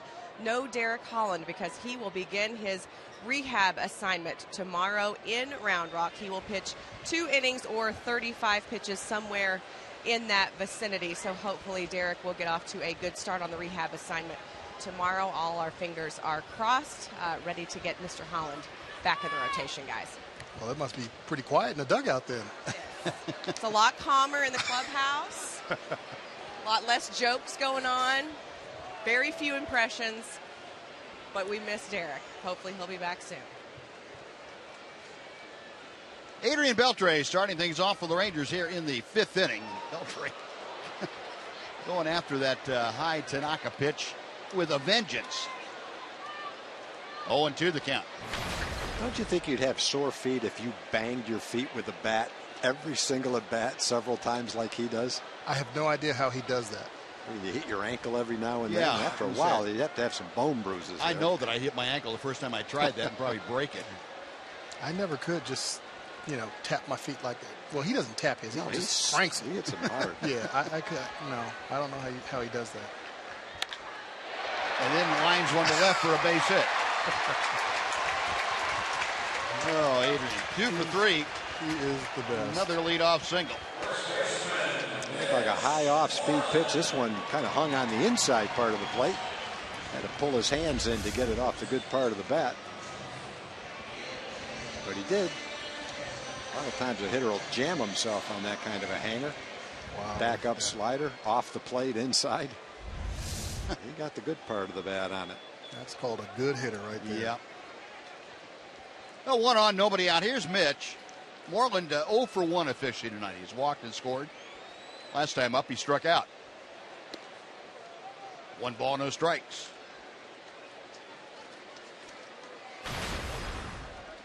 Mitch at 284 as he faces Tanaka. Yankees going to an overshift for Moreland. Infield overloaded on the right side, as you can see. 2-0.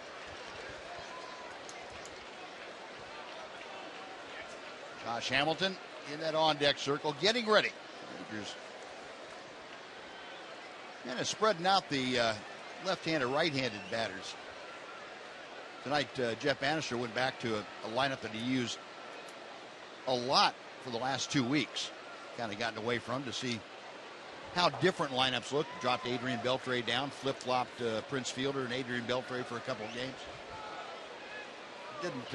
Didn't get the consistency he was looking for, the spark that he was looking for. So went back to a lineup that produced some good results for him about 10 days ago.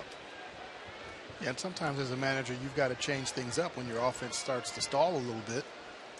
And, sometimes it just takes, moving a couple of guys here and there, switching the guys around, not necessarily going from 2 to 8, but, 3 to 5 or 3 to 4. You've got to try something. 3 balls and a strike to Mitch. And a good count for him against Tanaka. Beltre a short lead at first. Tanaka to the plate. Left center, that's going to fall for a base hit. Beltre heading for third. There will be no throw as Ellsbury came up, but Beltre and motored too far into third to allow Ellsbury to think about it. Well, the Rangers back-to-back singles now have runners at the corners and nobody out for Josh Hamilton. Great base running by Beltre. See Ellsbury going into the left center field. Beltre's watching the entire time. Ellsbury not necessarily the strongest arm, but he's moving to his right. It's going to be tough for him to stop, plant, and throw a strike. And Beltre's not a fast base runner. He's just a very good base runner. You'll hear a lot of people say, well, you've got to look at your third base coach. Well, when the play is in front of you, you can make your own judgment. And Beltre was watching Ellsbury the entire time and decided, hey, I'm going to go. I don't need to look at my third base coach. I know I can make it, and I'm going to go. So first and third. Here's Hamilton, who is 1 for 2 with an RBI single. Takes low for ball 1. Go back and look at that last play. Moreland's hit with Beltre. See Beltre just taking off. Ellsbury's going to his left, so it's going to be kind of tough for him to stop, plant, and come up and throw a strike, and then not allow Mitch to even get to second base on that. So the only play he had was to throw to second base. Now the 1-0 pitch to Hamilton. 2-0. But Tanaka having the kind of game tonight where Rangers have really worked him well as far as getting ahead in counts against him. That's not something that usually happens against Tanaka. Rangers, though, working him tonight. Hamilton, 9 runs driven in, a .242 average. Opportunity for more.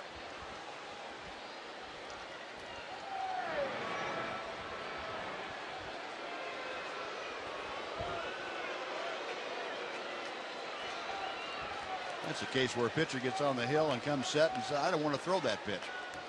You step off, bluff a throw here and there, and start over again.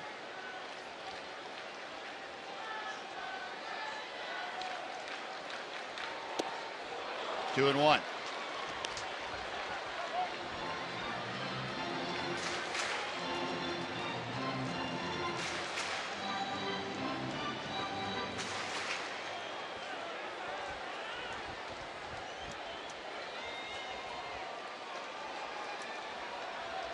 Tanaka has the sign he wants.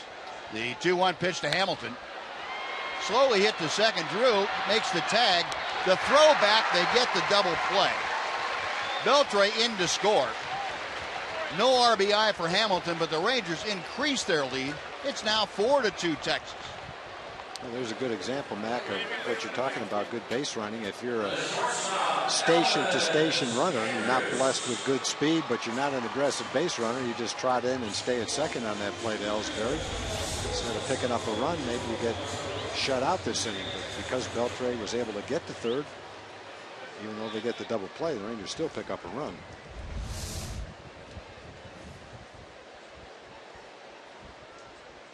So base is empty, 2 outs now. That is the first double play the Rangers have hit into in the last 10 games. That was the longest streak without a double play in the major leagues this year. Elvis 0 for 2 tonight, a strikeout and a line drive to right.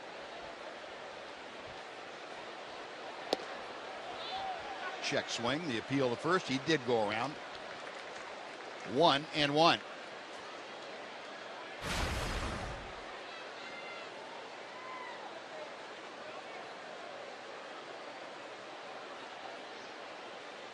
Elvis at .249 with the average. High in the air, twisting out of play down the right side. And we know where that one went. The guy hangs on to the ball, hangs on to the phone, has the phone tucked under the top of his shoulder. Say, wait a minute, I got to catch a foul ball. He didn't. He just stayed on the phone. He might have done some play-by-play on that foul ball. Still 1-2 to Elvis.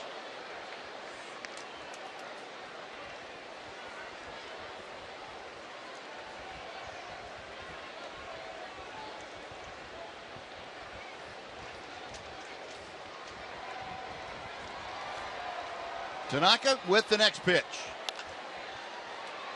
Headley comes up with it and fires across the diamond. That'll do it. Rangers, though, add on.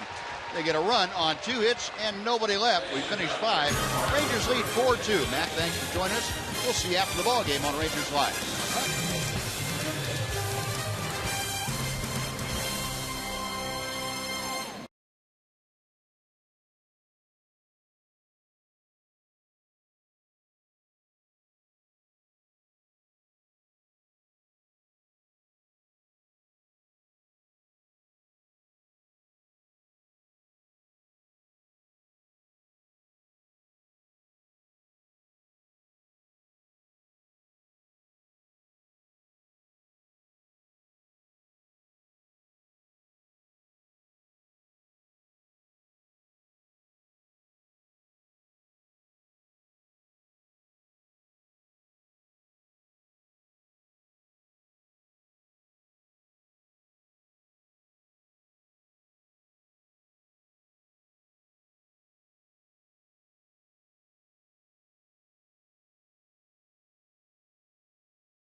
A Rangers cowboy hat, courtesy of Coca-Cola and Walmart.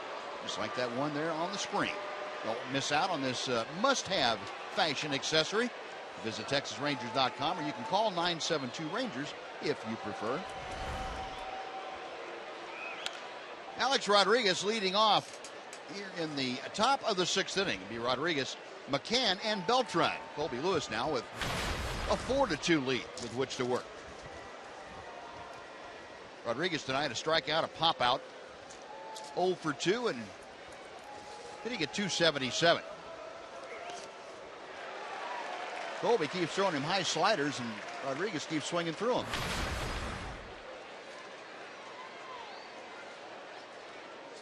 Alex, the month of July, having a great month. 9 home runs, the second most in the American League. Mike Trout with 11 leads the pack.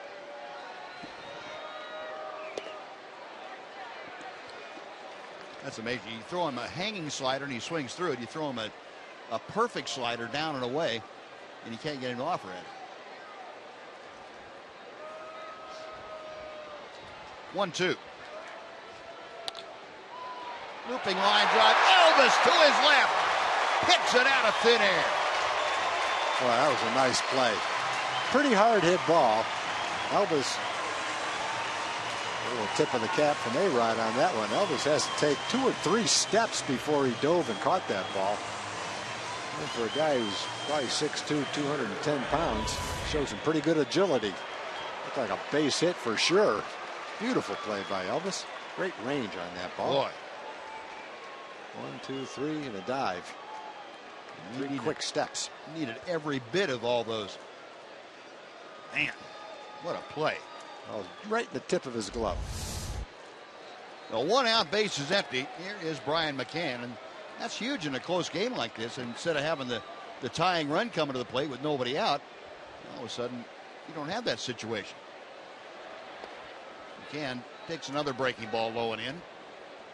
2 balls and no strike. McCann tonight is fly to left, fly to center. Rangers in a complete overshift against the left-handed hitting catcher. That's hit well, but pulled foul down the right side. Certainly home run distance, but a good 30 feet foul when it got by the pole. McCann has hit 15 home runs or more every year for 10 years. Pretty consistent with his power stroke. Hit 23 home runs for the Yankees last year, his first year with the Yankees. I saw that graphic. Anytime you get put in the top 10 of catchers since 1900 to do something, that's pretty good. Yeah. Most of his home runs come in Yankee Stadium. Yeah, with a swing like that, you can see why. It's that's why they got him. Yep. They thought with his pull stroke, he'd be perfect for Yankee Stadium. He's had 15 home runs so far this year. 30 was 38, I think it was. Yeah. At Yankee Stadium. At Yankee Stadium. That's foul back just below us. The count remains full. Now Colby tonight on a warm night out here. 38 pitches in the second inning. I wondered at that point, how much further could Colby go with any gas left in the tank. But here he is in the 6th, still under 100. 91 pitches. Every other inning's been way below average, and one inning really stands out. And another foul ball. This one off of McCann's front foot. He's waiting for the pain to stop, and it's going to be sometime next week. He went to tap the clay out of his spikes and did it very gingerly. Now Torinos will give his counterpart, Brian McCann, a little time to regroup, go out and talk to Colby. Part of the catcher's etiquette, take care of the other guy a little bit.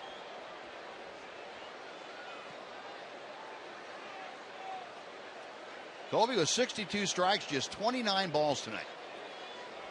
Another 3-2. Another fly ball down the right field side into the corner. It is a fair ball as it didn't hook. And is it gone? It's a double. Must have bounced. Chu disappeared from us. Didn't see any indication from Paul Emmel, the first base umpire, other than to say it was fair. Must have bounced and gone into the seat. So, boy, that great play by Elvis to take a base hit away from Alex Rodriguez. Even better now, even more important. Yeah, right on the chalk and going into the wedgie out there. So McCann at second base with a 1-out, 2-bagger. Carlos Beltran.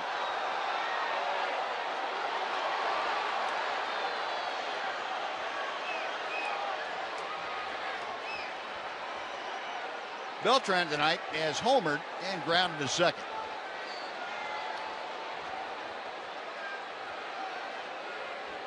First pitch from Colby is low. A lot of fans standing and a little scuffle going on down the first baseline. It is under control.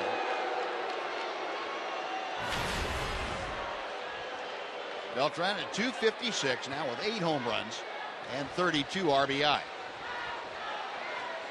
That's a skirmish, all right. 2 females going at it. Was it? Yeah. Both with long hair, too. One a Yankee fan, one a Ranger fan? I guess it must have been. And another chopper foul. 1 ball and 1 strike now.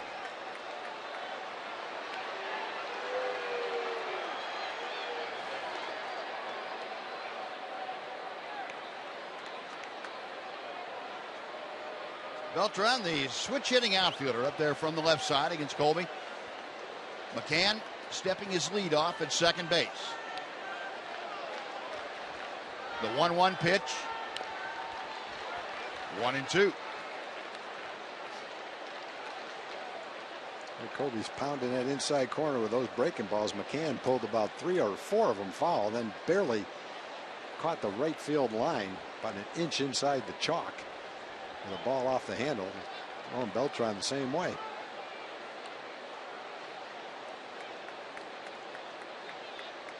A good look. Our Fox tracker showing you Colby with that numbers 1 and 3 down in there.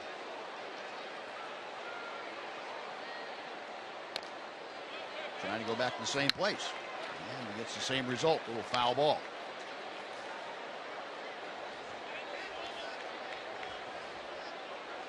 Beltran in his career has stolen 311 bases in 360 attempts. He's an 86% stolen base guy. And he's had years where he stole 50, where he stole 40. Those guys had great technique, great speed. Could get a good jump and very tough to throw him out. Yes, sir. We got caught looking there as Colby bull rushed him and got that strike on the inside corner. Out number 2.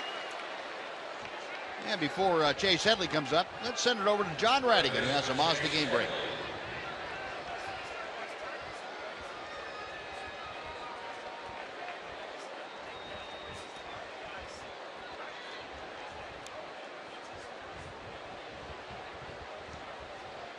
All right, John, thank you.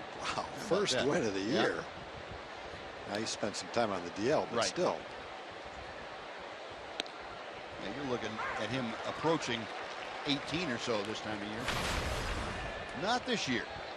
Matter of fact, Dave Dombrowski made the statement today that the Tigers in the next 48 hours will entertain trade overtures to them for their top free agents to be. David Price, Yoenis Cespedes. He evidently, Dave Dombrowski, went down in the clubhouse and told that to the players.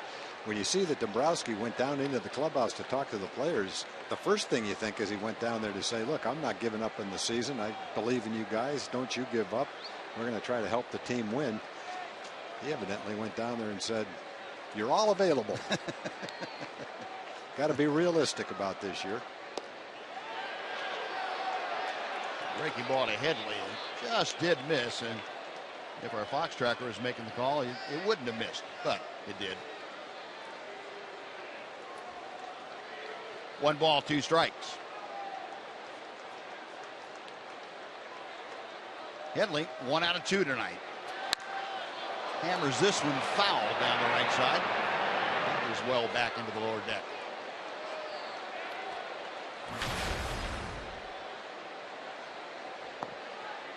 Say one thing, Colby in this inning has been pretty stubborn about that inside corner.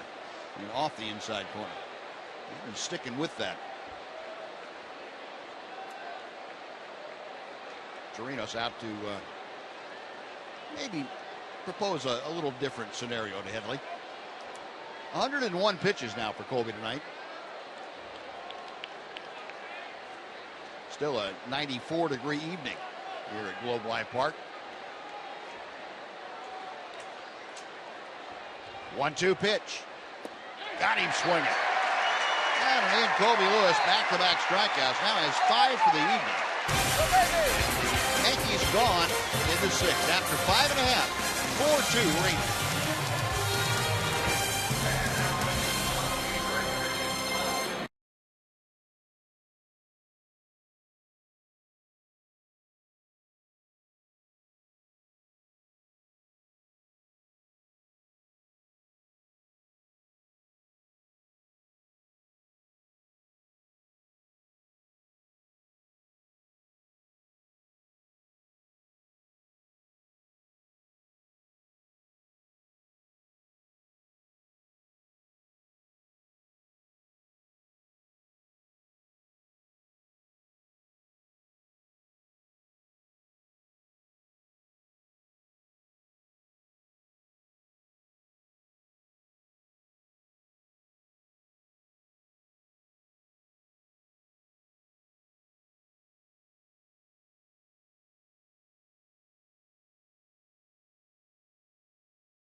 Tonight's jackpot is worth $600 and dinner for 2 at Sonic Drive-In.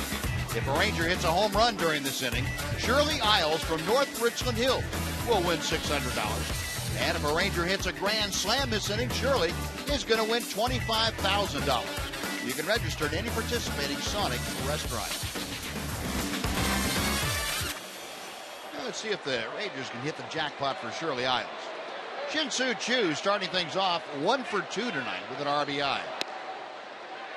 Masahiro Tanaka drops in a breaking ball for strike 1. Choo single to left back in the 2nd inning. Last time up, ground out to second base. 1-1.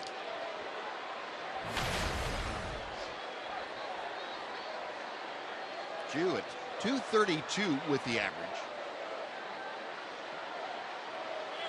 And Tanaka, like Colby Lewis, approaching the 100 pitch level. Chopper foul. 1 ball and 2 strikes. Well, a lot of reports out there tonight from various media outlets about the Rangers closing in on a deal with the Phillies for Cole Hamels. We'll keep you up to date if we have any information that's confirmed. And certainly stay tuned for Rangers Live after the ball game. John Radigan and Mark McLemore and company will certainly keep you apprised of the latest developments.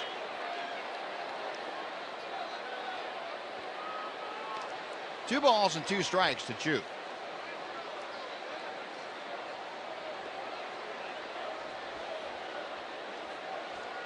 Rangers leading 4-2. They have not hit the Yankees 8-7 tonight.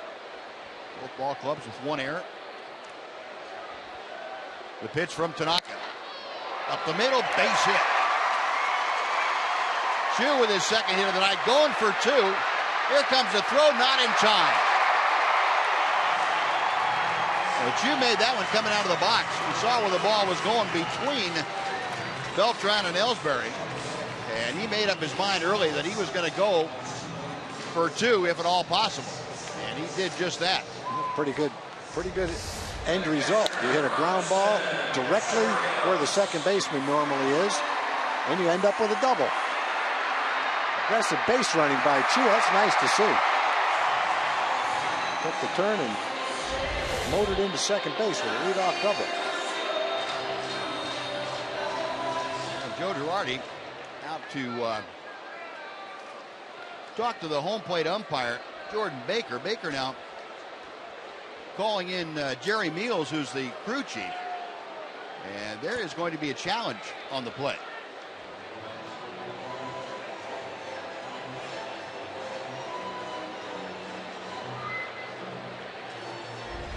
Let's take a look. He got there ahead of the tag the first time. Oh. But then as the tag was still applied to the knee, he did come up off the bag. Yeah. I guess the only question, he definitely came off the bag. Does the glove maintain contact with Chu's body?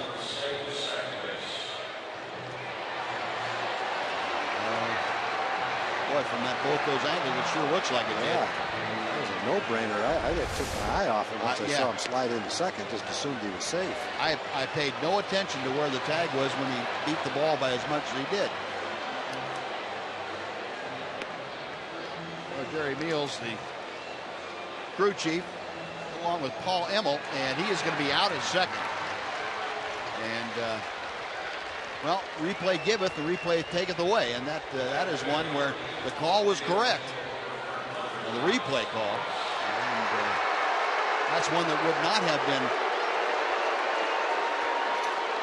You would have argued that maybe before. I'm not even sure you would have argued that. Probably not. Without replay. Probably couldn't see it from the dugout. Boy, that's a tough one. An easy double with nobody out, and that's erased. Goodness. So, Chirinos up there now, base is empty, and first ball swinging, hits it well to center field. But Ellsbury stops shy of the warning track. Makes the catch for out number 2. That's a second ball that he's got a double, a bullet in the gap, and has just missed a couple of other ones. He got underneath the ball to left field and got underneath this one to center field. We'll take you back to that Shin-Soo Choo play.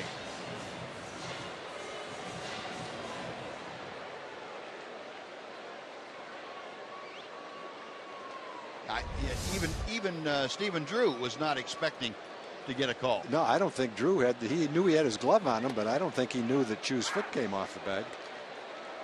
But smart play, leave your glove on just in case and erase a leadoff double.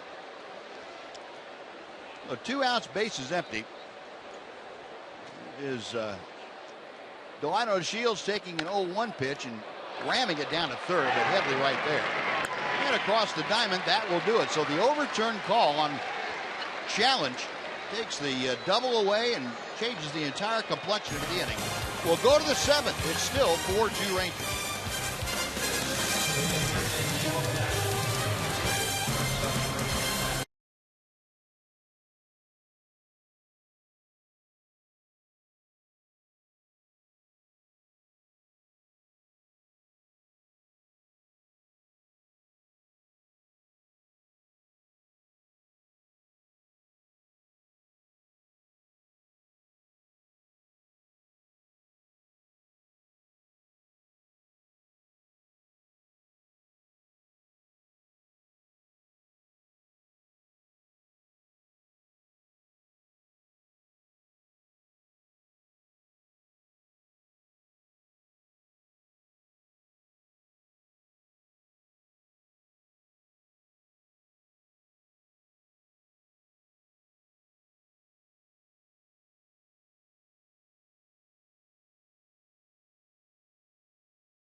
Yankees in a lower scoring affair. Got started with Carlos Beltran.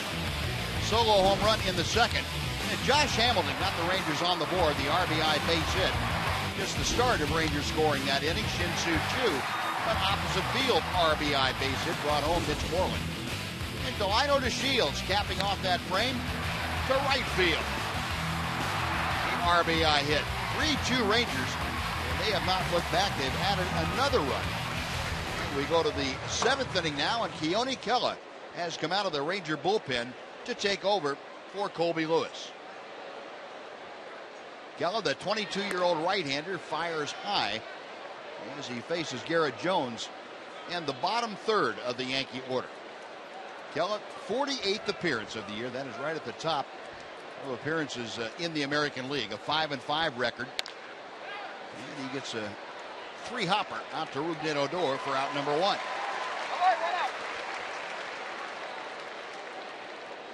Well, Colby tonight, a great ball game again. 6 innings tonight. Our Kubota power stats: 6 innings, 7 hits, 2 runs, no walks, 5 strikeouts.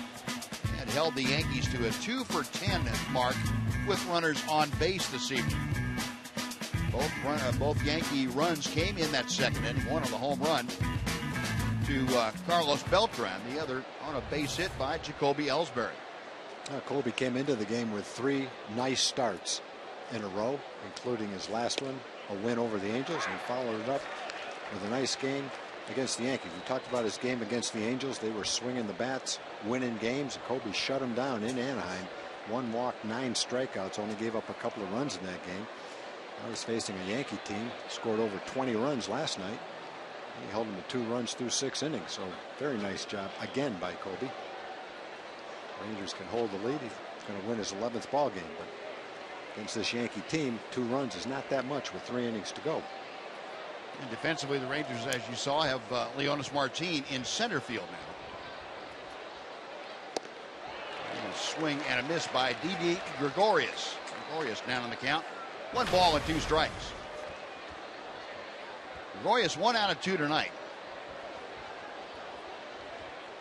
7 out of 10 in this series. 2-2.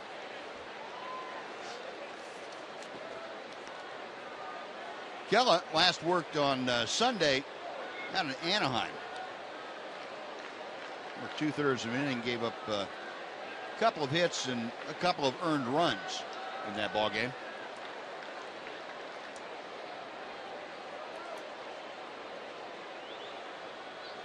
Got him swinging. Down and away, and the out will be recorded at first base. Gregorius gone 2 away. Stephen Drew will be next.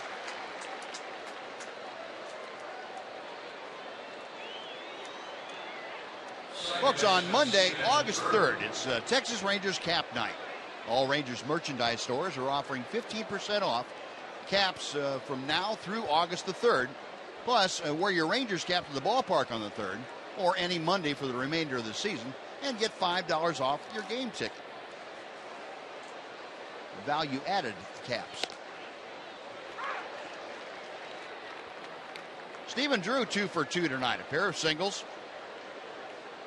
1 to center, 1 to right.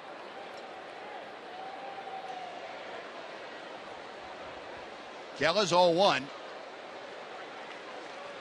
Keone coming in throwing bullets, 98 miles an hour on that fastball.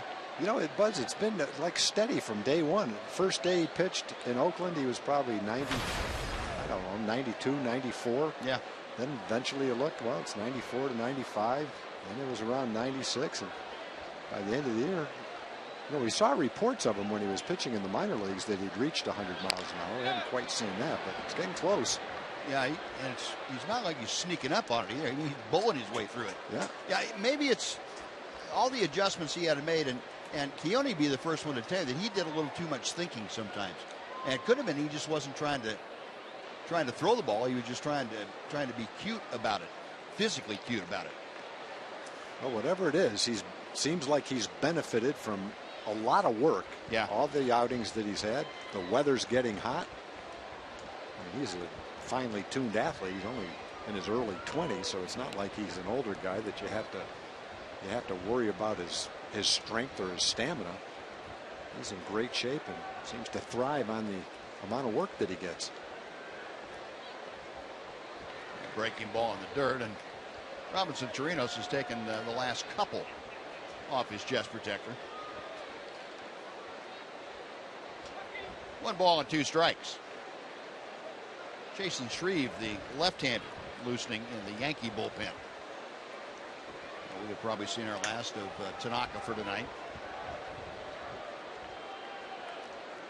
1-2 offering.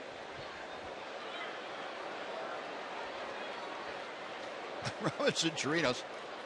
Okay, enough. You got that down. Can we get one up out of the dirt just once? Boy, catchers have it tough. Goodness. Say, well, they got all that equipment on. Yeah, you try and take a hard breaking curveball at about 85 miles an hour that bounces off your chest. Odor on the run, and that will do it. Keone Kellett, a 1-2-3 inning, couple of ground outs and a strikeout. We'll take the stretch here in Arlington. Rangers leading the Yankees 4-2 on Fox Sports Southwest.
On over 400 mobile and connected devices with MLB.TV Premium.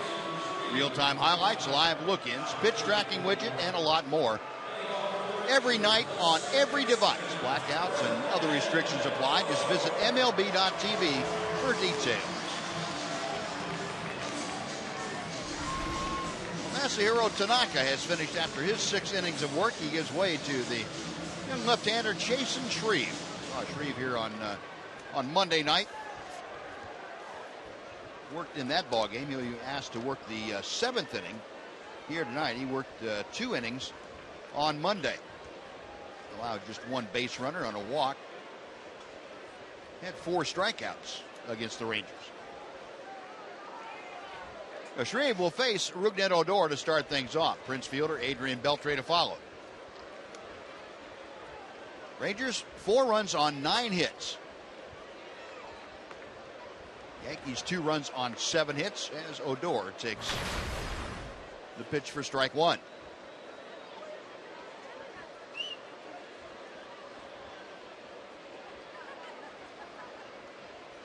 Rougned rounded out twice and walked.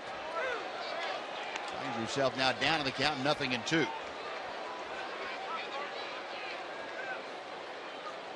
Don't very often see Odor taking a couple of pitches, even when he's starting off an inning. I kind of like that. Change it up a little bit. 1-2.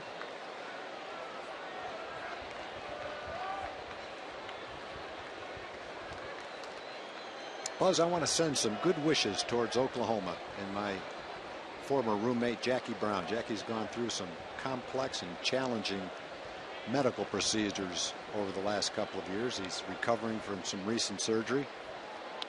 Well, Brownie, I'm thinking about you. Bill Ziegler's thinking about you. All your ex-teammates and friends here with the Rangers are thinking about you. Hope you bounce back quickly from the surgery.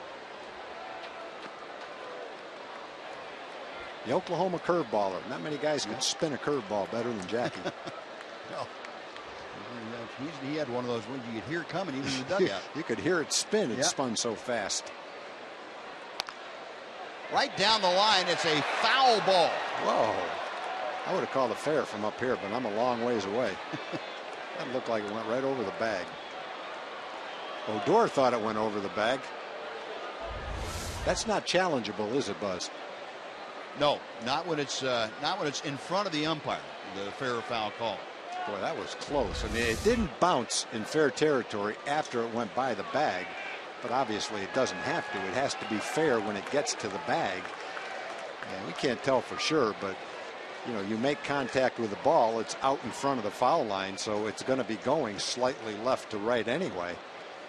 And it could easily have bounced where it did and still gone over the bag fair. Odor got halfway down and looked at it kind of in disbelief that it wasn't called fair. Boy, that is close. I'm calling it fair from up here. Yeah. The ball actually hit the grass before it got to first base. That's how fair, how much fair it was as it got to the bag. But Paul Emmel's a lot closer to it than we are. I'm still calling it fair from up here. Well, one thing we all have in common, we're all wearing glasses, and I've got to think that we're working a lot better down there than ours up here. I'm sure they were. Well, it turns out Shreve gets a called third strike on Ruben Odor for the first out. Take time to send it over to John Radigan for a Mazda game break.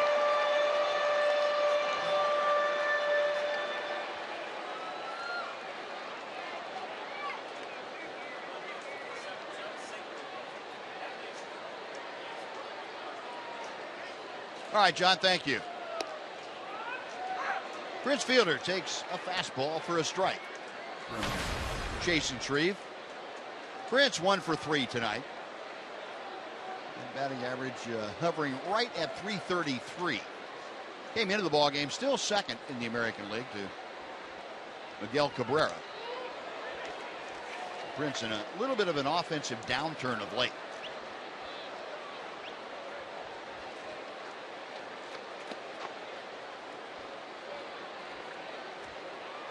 Fielder just 3 hits in the last week of play. And for him, that is a severe downturn.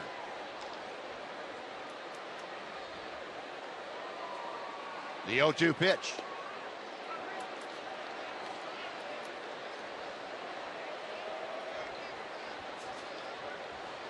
Prince may not have the base hits. You look at the hits leaders now. Prince 5 behind Jason Kipnis in that race for the league lead in hits. Prince still getting the walks, though. He's had 7 walks in his last 8 games. That's chop foul. Still a ball and 2 strikes.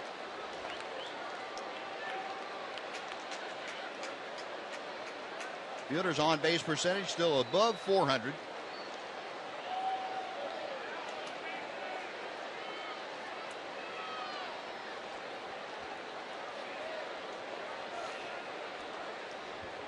Shreve reading McCann's signs. Now the left-hander is ready.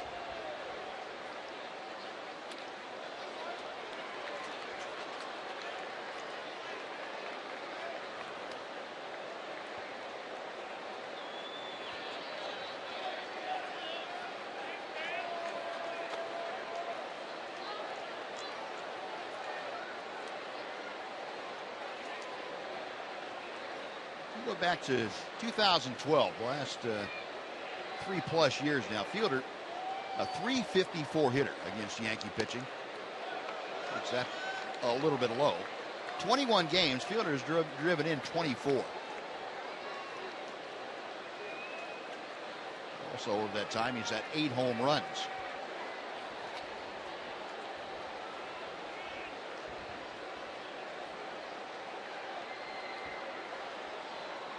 2 balls and 2 strikes. This one popped up. McCann right at the railing. And the friendly local wind here pushes that back in the past the camera bay. A favorable hometown breeze.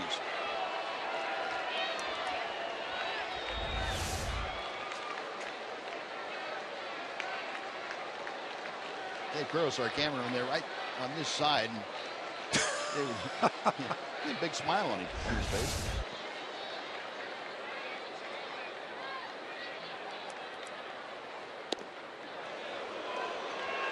Full count. 3. A long at bat. The next pitch will be the 9th of this at bat to Prince Fielder. Yeah, Dave Curtis, our camera guy, didn't realize how photogenic he was. As soon as he knew the camera might be on him, boy, he lit up. Big smile. Yeah. Look at that face. Looks like a professor. Outside and low. Good. The 1-out walk is aboard. Adrian Beltre coming up. Joe Girardi on his way to the mound. With Beltre, the right-handed hitter, and Girardi's probably going to go right-hander against right-hander. Shreve gives the ball to the skipper. He is gone for the evening. No pitching change underway here at Globe Life Park. 1 on, 1 out. In the bottom of the 7th inning, Rangers looking to add to their 2-run lead. We'll take a timeout. We're back right after this.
Strongest fan photo. Good folks at T-Mobile making all this possible. Tonight's selection comes to us from Erica.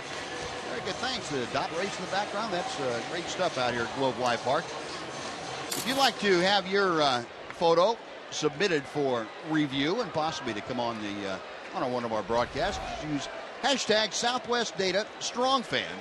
Photo might be selected to be aired during one of our upcoming broadcasts. And again, it's all made possible by the good folks at T-Mobile.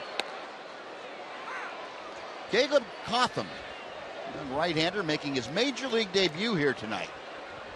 He is on the hill on a major league mound for the first time in his career, facing Adrian Beltre. Beltre 2 for 3 this evening. Hitting with Prince Fielder at first. And Beltre a swing and a miss.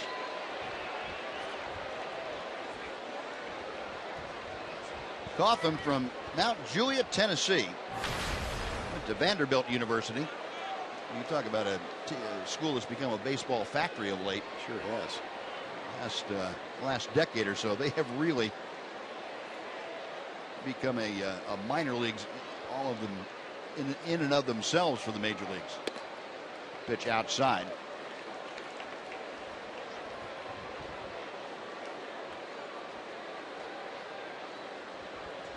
Gotham, a 27-year-old, as he makes his major league debut. He goes 6'3" and about 210 pounds. Inside to Beltre. 2 balls and 2 strikes.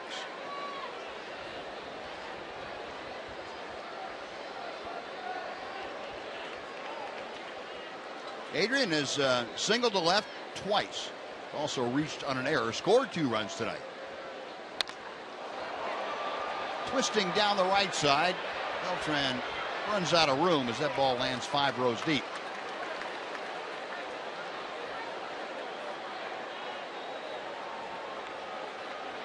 Now there's something you don't see at the ballpark every night. Well, ski cap and a long sleeve shirt. A little bit rare for a 97-degree night. Of course, it's down to 93. He might have put it on after the 5th inning. Yeah, I'm about ready to get my coat up put on. Got on TV, though. Gotham with a 2-2.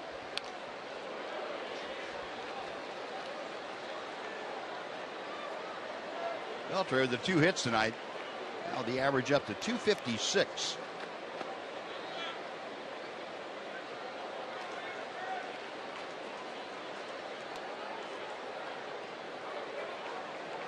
Facing Caleb Cotham. His major league debut at Gotham, the Yankees' 5th-round pick back in 2009 out of Vanderbilt. Working with fielder at first, 1 out here in the bottom of the 7th inning. Slow tapper foul. We'll come back and try it again. The Rangers trying to snap that 3-game losing streak. They have trying to gain some ground in the American League West. Whoever loses the Houston-LA game, Rangers going to gain a ground if they close out this W here tonight. There you go. That's what. Make sure you throw it back on the field. Getting ready to wind up and throw it.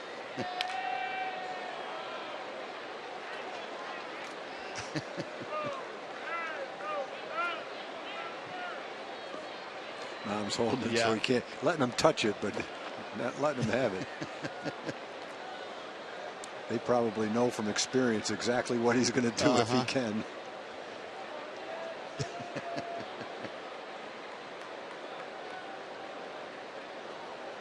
Gotham ready once again. Another 2-2. Gregorius can't handle it. It's off his glove for an error, and everybody's safe. Gregorius knew he was going to have to turn it as quickly as he possibly could. While he tried to do it quickly, he failed to come up with the ball. Big break for the Rangers. Joe Girardi's glove now has committed 2 errors tonight, both of them ground balls off the bat of Adrian Beltre.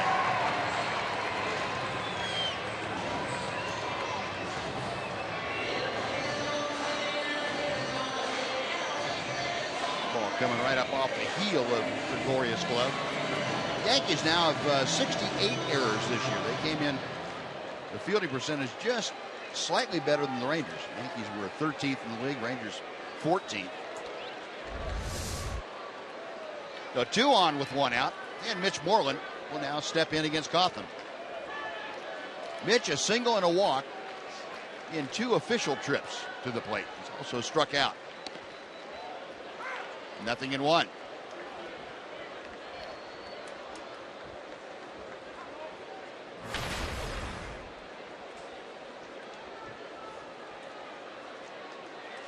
.286 the average for the Ranger first baseman.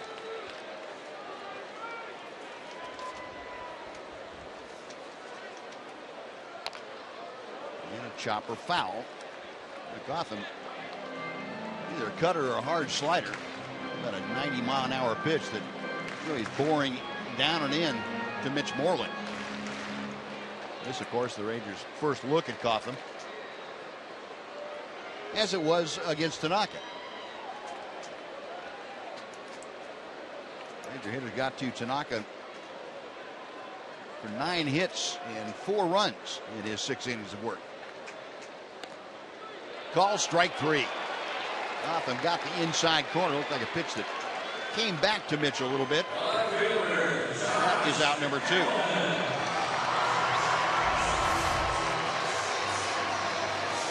Well, it definitely came back. Wow. Looked like it was inside halfway there. It ended up in the middle of the plate.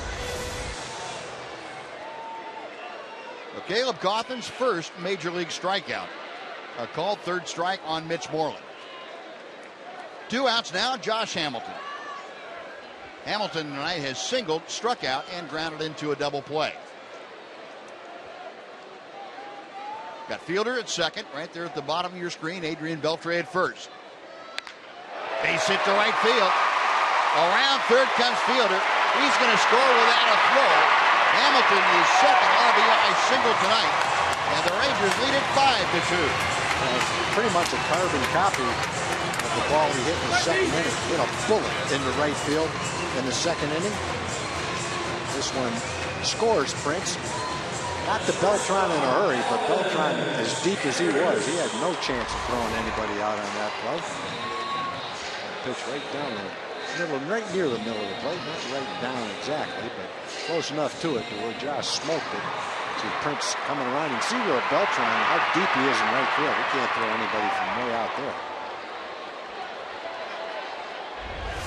The Rangers now in double figures with hits, 5 runs on 10 hits. Runners at the corners for Elvis Andrus. Elvis 0 for 3.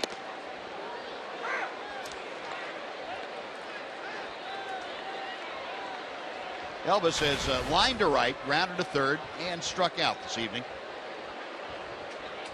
There's a potential double play ball that Gregorius booted. Might have been, might not have been, but it definitely played a big role in what's going on in this inning.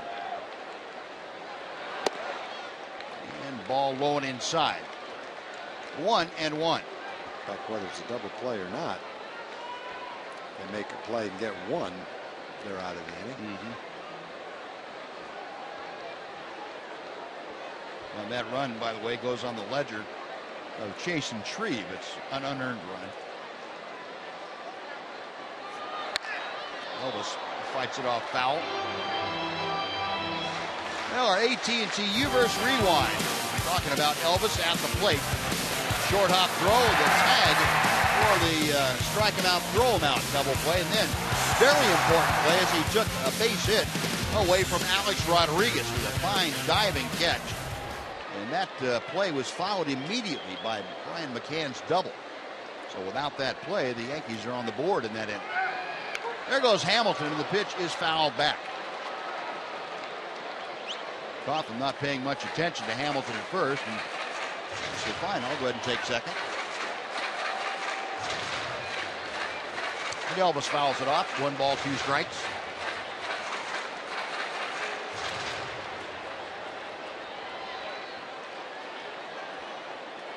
Elvis at 249 with the average.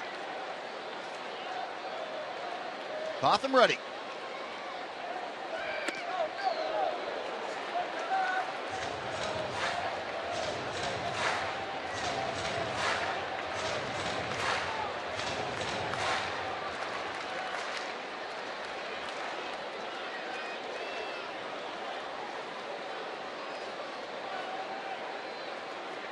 Yeah, the right-hander, a letter high set. Hamilton again moving, but Elvis can't catch up with that big sweeper from Cawthon, who gets the strikeout. Rangers gone in the 7th, but they score a run on a hit, an error, and they strand 2. We're going to the 8th inning. It's now the Rangers 5 and the Yankees 2.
fan the game. We got to give it to Adrian because this is a big night for the family from Lubbock.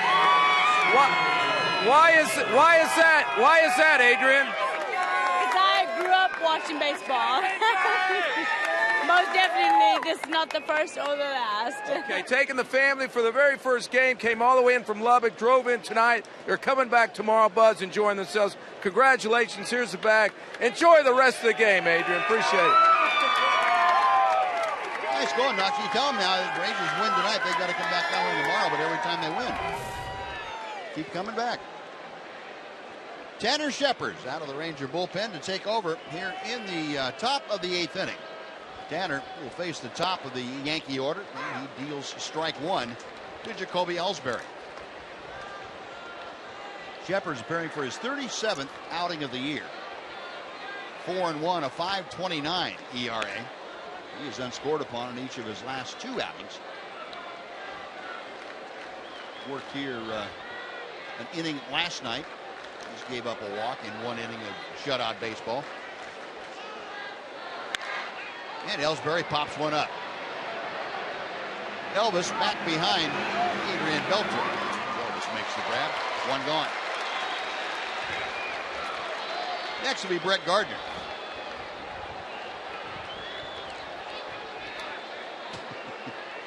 The normal for Elvis saying, hey, that was my ball. And Adrian saying, no, I was going to take it, but stay out of my territory. Doesn't look like enough just happened for all that conversation. Well, they can turn a pop-up into a pretty good quarrel at times. Brett Gardner tonight 0 for 2. Was hit by a pitch his first time up. Fly ball and a double play grounder. He takes a strike from Shepard.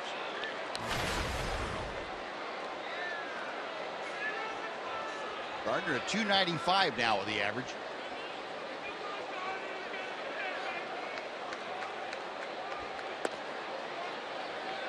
One and one.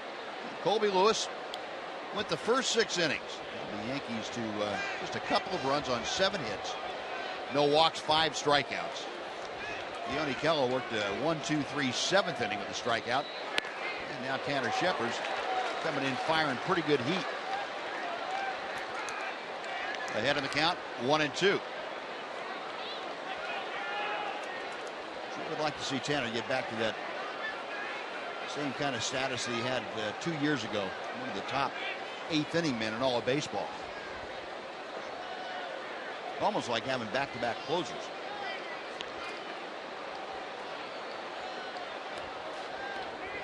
I think all those bullpens we've been talking about, whether it's Kansas City, the Yankees, whoever the top bullpens are, they've got multiple guys that they consider to have closer ability. So that's a nice quality to have. Up the middle, Shepard gets a piece of the ball with his glove. Knocked it slowly enough back behind the mound to make the play. Nice reactions by Shepard to get the speedy Brett Gardner. 2 gone. Yeah, Yankees were a classic example of that a while back. So look at this play first. Fairly hard hit ball. Knocked down by Tanner. And John Wetland was the closer. Mariano Rivera was the young setup guy. Wetland left, came to the Rangers, and Mariano Rivera settled into the closer's role. And then when Rivera was getting ready to hang up, you had David Robertson. David Robertson. For 2 years before Rivera finally hung him up. He signed Andrew Miller, but Betances easily could be a closer. Right. He would be a closer for most teams.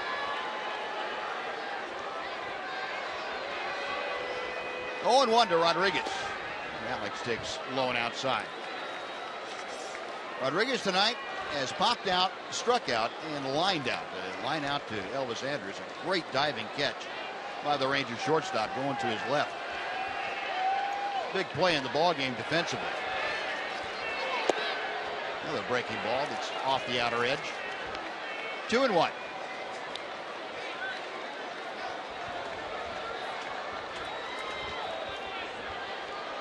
Rodriguez at 276.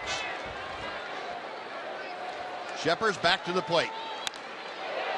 Hooper into center. That's going to fall for a base hit in front of Leonis Martin. And Alex Rodriguez has his first hit in 4 trips. 1 on, 2 out for Brian McCann.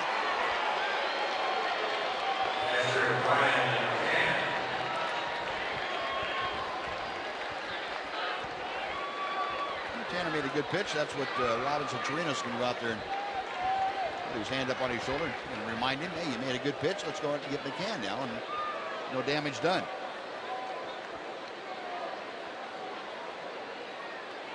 Boy, and Tanner, some of the problems he's had lately, you can just see what's going through his mind. He wears it kind of on his sleeve. One thing goes wrong, and it's like, oh no, here we go again. His shoulders slump down, and not that he's trying to react that way. That's just what has happened to him. And then it becomes kind of a self-fulfilling prophecy, where you think of the bad things that have happened, and that produces more bad things to happen in the future.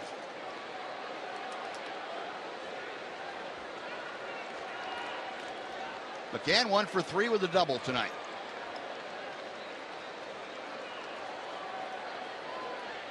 One 1-0 pitch. 2 balls, no strikes. And Robinson Chirinos saying, okay, settle down. Come on back and give me a good strike in here. McCann's double came in the 6th inning. That was kind of a pivotal point, as we mentioned. It was right after that great diving play by Elvis on the line drive from Rodriguez. Colby came back to strike out the next 2 and avoid any problems. Here's a good fastball for a strike. 2-1.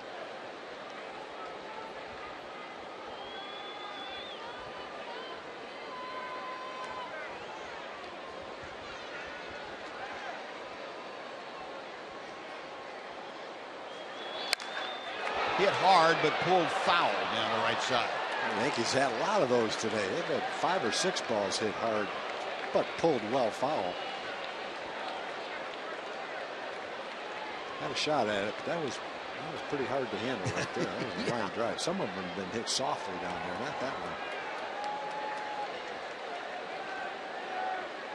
one. 2-2 now to McCann. And the breaking ball is tapped into the Ranger dugout.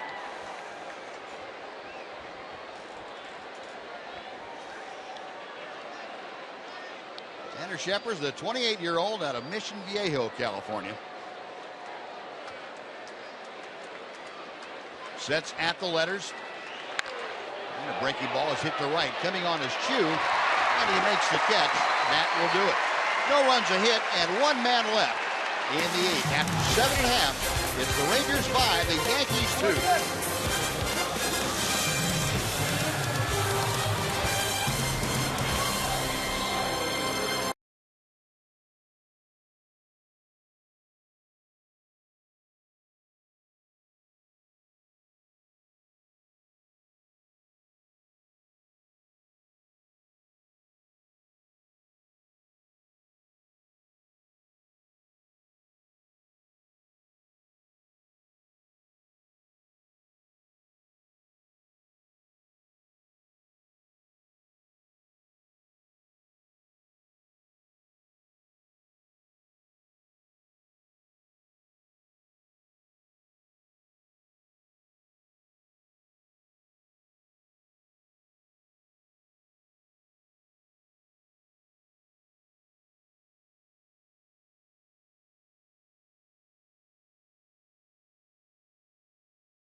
As we head to the bottom of the 8th here at Globe Life Park in Arlington. At this game, 3 of a 4-game series between these two. This the only series where the Yankees will be in town. Game 4, the finale, tomorrow. And there are the pitching principles in this one. No, that is not a misprint. Michael Pineda with 117 strikeouts to just 15 walks.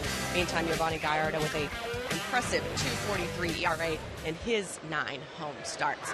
Things get going at 7 o'clock here on Fox Sports Southwest tomorrow, fellas. Thanks to the folks at AT&T Uverse for all the good stuff. All right, Em. Rangers come to bat here in the bottom of the 8th inning. Shin-Soo Choo is leading things off against Caleb Gotham. Base hit by Choo going the other way. Choo with his 3rd hit of the night is led off now the 6th inning with a double and the 8th inning with a single. 11 hits now for the Rangers this evening. And Joe Girardi saying, it wasn't like this last night.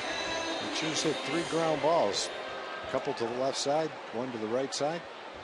All going for base hits. 1 went for an RBI. Hopefully this will lead to a rally. Yeah, Robinson Chirinos is 1 for 3 as he steps to the plate. Chirinos a double back in the 4th inning.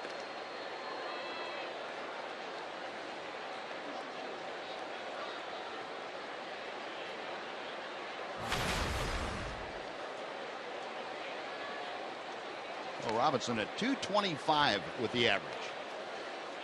His slugging percentage continuing to go up too. He's came in with a 423 slugging percentage, but better than half of his last couple of dozen hits have gone for extra bases. 1 ball, no strikes.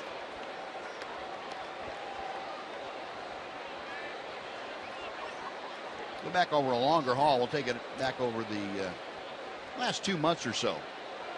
19 of his 40 hits have gone for extra bases. Not quite half. 7 home runs, 11 doubles, and a triple.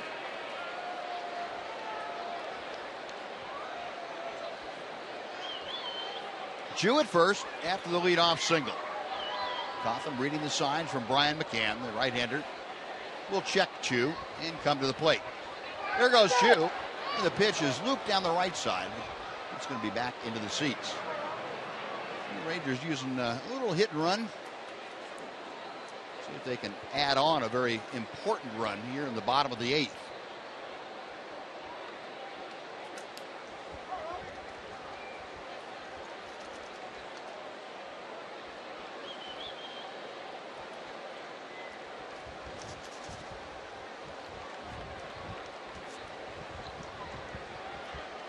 Chirinos waiting.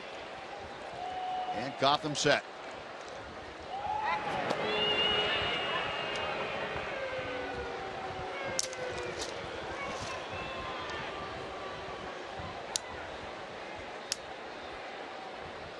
Robinson checking with Tony Beasley down there at third base. See what Jeff Bannister might have in mind here. A 1 ball, 1 strike count.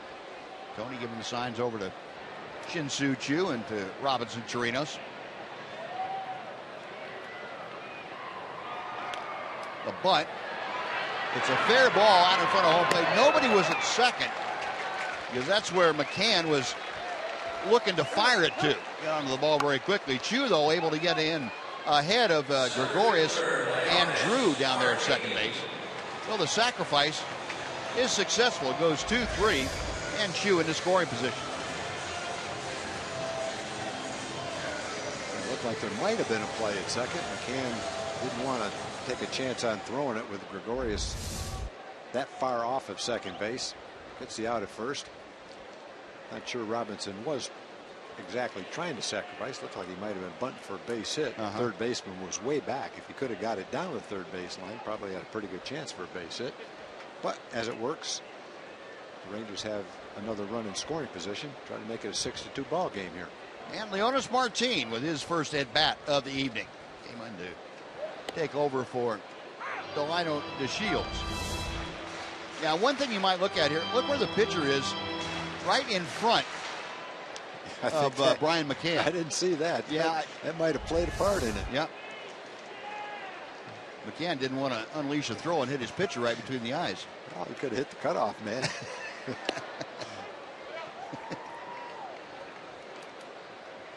Has taken that inside.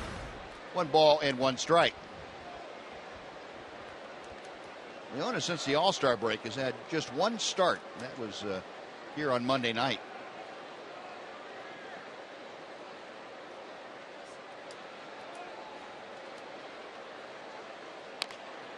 That's chop foul.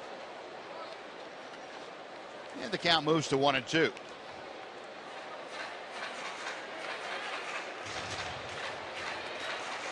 Martin snapped an 0 for 16 streak that he was in a couple of games ago. He had gotten 2 hits, or I should say he's gotten hits in 2 of his last 3 ball games that he's had it at bat. Trying to bring home Shin-Soo Choo. Got him swinging. Fastball up from Cotham, and Cotham gets his 3rd strikeout. 2 away. Rugden Odor will be next.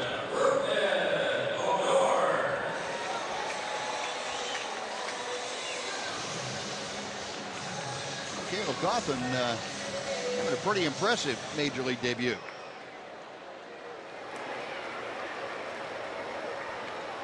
And Sean Tollison, the Ranger closer, getting ready out of the Ranger bullpen.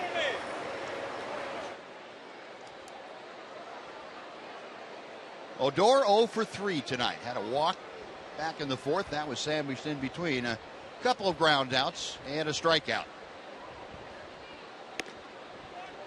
1 ball, no strikes.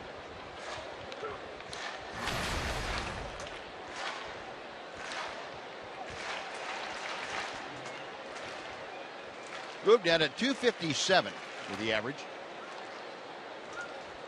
He's in a little bit of a prolonged 0 for. Seen that average drop some 14 points in the last 3 ball games. Ugden now 0 for 12. Last hit was the home run on Sunday out in Anaheim. Joe Girardi mulling over the possibilities as he watches his team try and prevent an extra run from scoring for the Rangers. 2-1.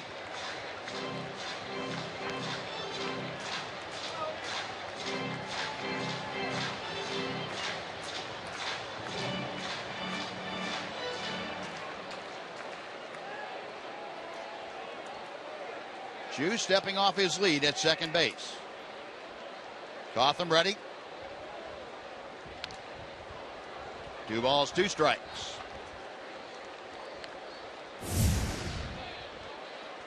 If you're looking toward the top of the 9th inning for the Yankees, Sean Tollison, no doubt coming in to lead Beltran, Headley, and Garrett Jones. At least those 3 spots, 5, 6, and 7. That Sean Tollison will be facing. 2-2 pitch coming to Odor.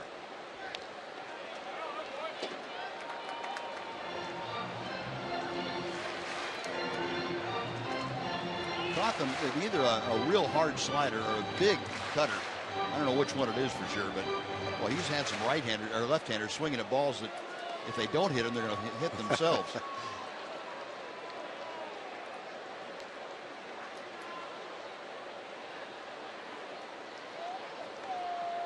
Another 2-2 pitch on the way. Full count. Now if Odor keeps this inning alive for the Rangers, Prince Fielder will get another shot. Rangers leading 5-2. Chu at second base, 2 outs here in the bottom of the 8th inning.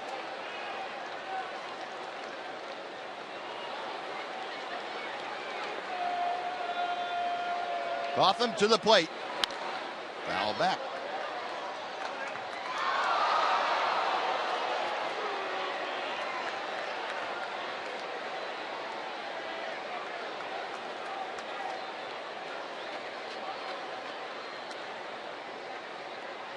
Billy Ned talking to himself a little bit. Hope he got the right answer from himself. We'll see what he does with the next 3-2 pitch. Got him swinging. Kaufman gets 2 strikeouts in each of the 2 innings that he works. Rangers gone with a base hit and a runner left. On to the 9th we go. It's Sean Tolleson time with the Rangers leading by 3.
There, getting ready for his first live at the ballpark post-game show. John Radigan here, Rangers Live, coming your way after the game, and lots to talk about with the game, and lots to talk about off the field. This Cole Hamels trade is getting lots of play right now on social media. It looks like it's all but a done deal. It's not done, but it's very close to being so. We'll tell you some of the names that are being bandied about and give you all the details that we have so far. It's all coming up right after the game. It's Rangers Live with Bassick, McLemore, and me, John Radigan. Guys, back to you. All right, John, thank you. Well, the top of the 9th inning, the fans with the fans, and the Rangers with the closer. How about Sean Tolleson? Yeah, after getting run over by Keone the other day, I'm glad Sean's standing and able to come in to close out a ball game. No kidding. Well, he's got the opportunity now to get his 18th save in 19 opportunities. And he's working to Carlos Beltran. A 5-2 Ranger lead. Beltran is 1 for 3 with a home run into the right field bullpen. Takes a strike from Tolleson. It is 0-2. Sean's only blown save of the year came against the San Diego Padres the day before the All-Star break started. And Beltran lofts a fly ball to left. Easy play for Josh Hamilton. That is out number 1. Other than that, Sean Tolleson, since taking over the closer's duties back on May the 20th against Boston, has closed out every ball game in which he's had a save opportunity, save that one against San Diego. They've been all kinds of different saves. He's had 1-run saves. He's had 3-run saves. One thing he hasn't done is come in the middle of an inning and close it out that way. Just soon he didn't do that. Chase Edley 1 for 3 tonight, and he finds himself down in the count. No balls, 2 strikes. Sean's had a few days off. He's not pitched since the LA series against the Angels out there. Call strike 3. Chase Headley caught window shopping. We admire that fastball from Sean Tolleson right on the outside corner. And that is out number 2. Yeah, Sean's thrown 6 pitches, all strikes. The velocity gets a little bit of nice call on that play. Borderline pitch went his way. Oh, Garrett Jones now, the only one standing between Sean Tolleson, the Rangers, and a save/victory. Big overshift for Garrett Jones, who is 0 for 3. Last time up, he grounded into that overshift. And takes strike one. Apparently, Sean doesn't feel it necessary to throw one out of the strike zone. Why? Just keep pumping them in there. I agree with you.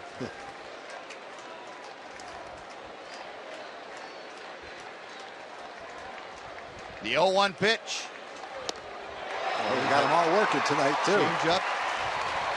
Change up fastball, curveball. Other than that, you can't throw anything for a strike. No balls, 2 strikes. A crowd of 31,658 on their feet here at Globe Life Park. Call strike 3. 9 pitches, 9 strikes, 3 outs. Save number 18 for Tolleson. Win number 11 for Colby Lewis. And the Ranger 3-game losing streak is a thing of the past.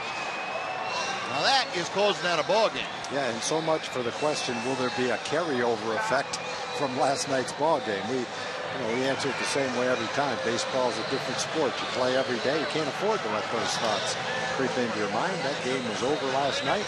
This was a new ball game, and as is usually the case, the starting pitcher sets the tone. And Colby Lewis set the tone again. 6 innings, 2 runs, gets his 11th win. Great job by Colby, and nice timely hitting in the ball game. Especially Josh. A couple of base hits driving a run each time.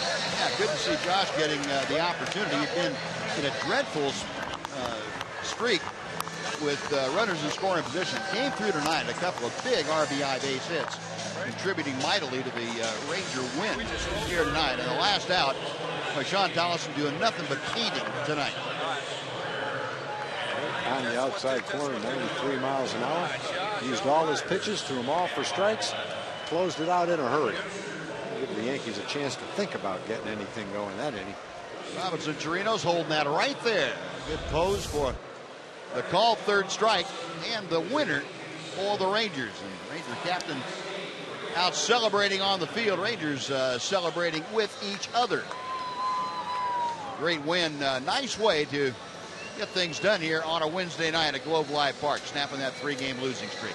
Let's head down to the field. Emily Jones is standing by him. Thank you very much. Colby Lewis really set the tone in this one. Do you feel like you did that? Yeah, there was first couple innings, I didn't feel like I had a lot of stuff going.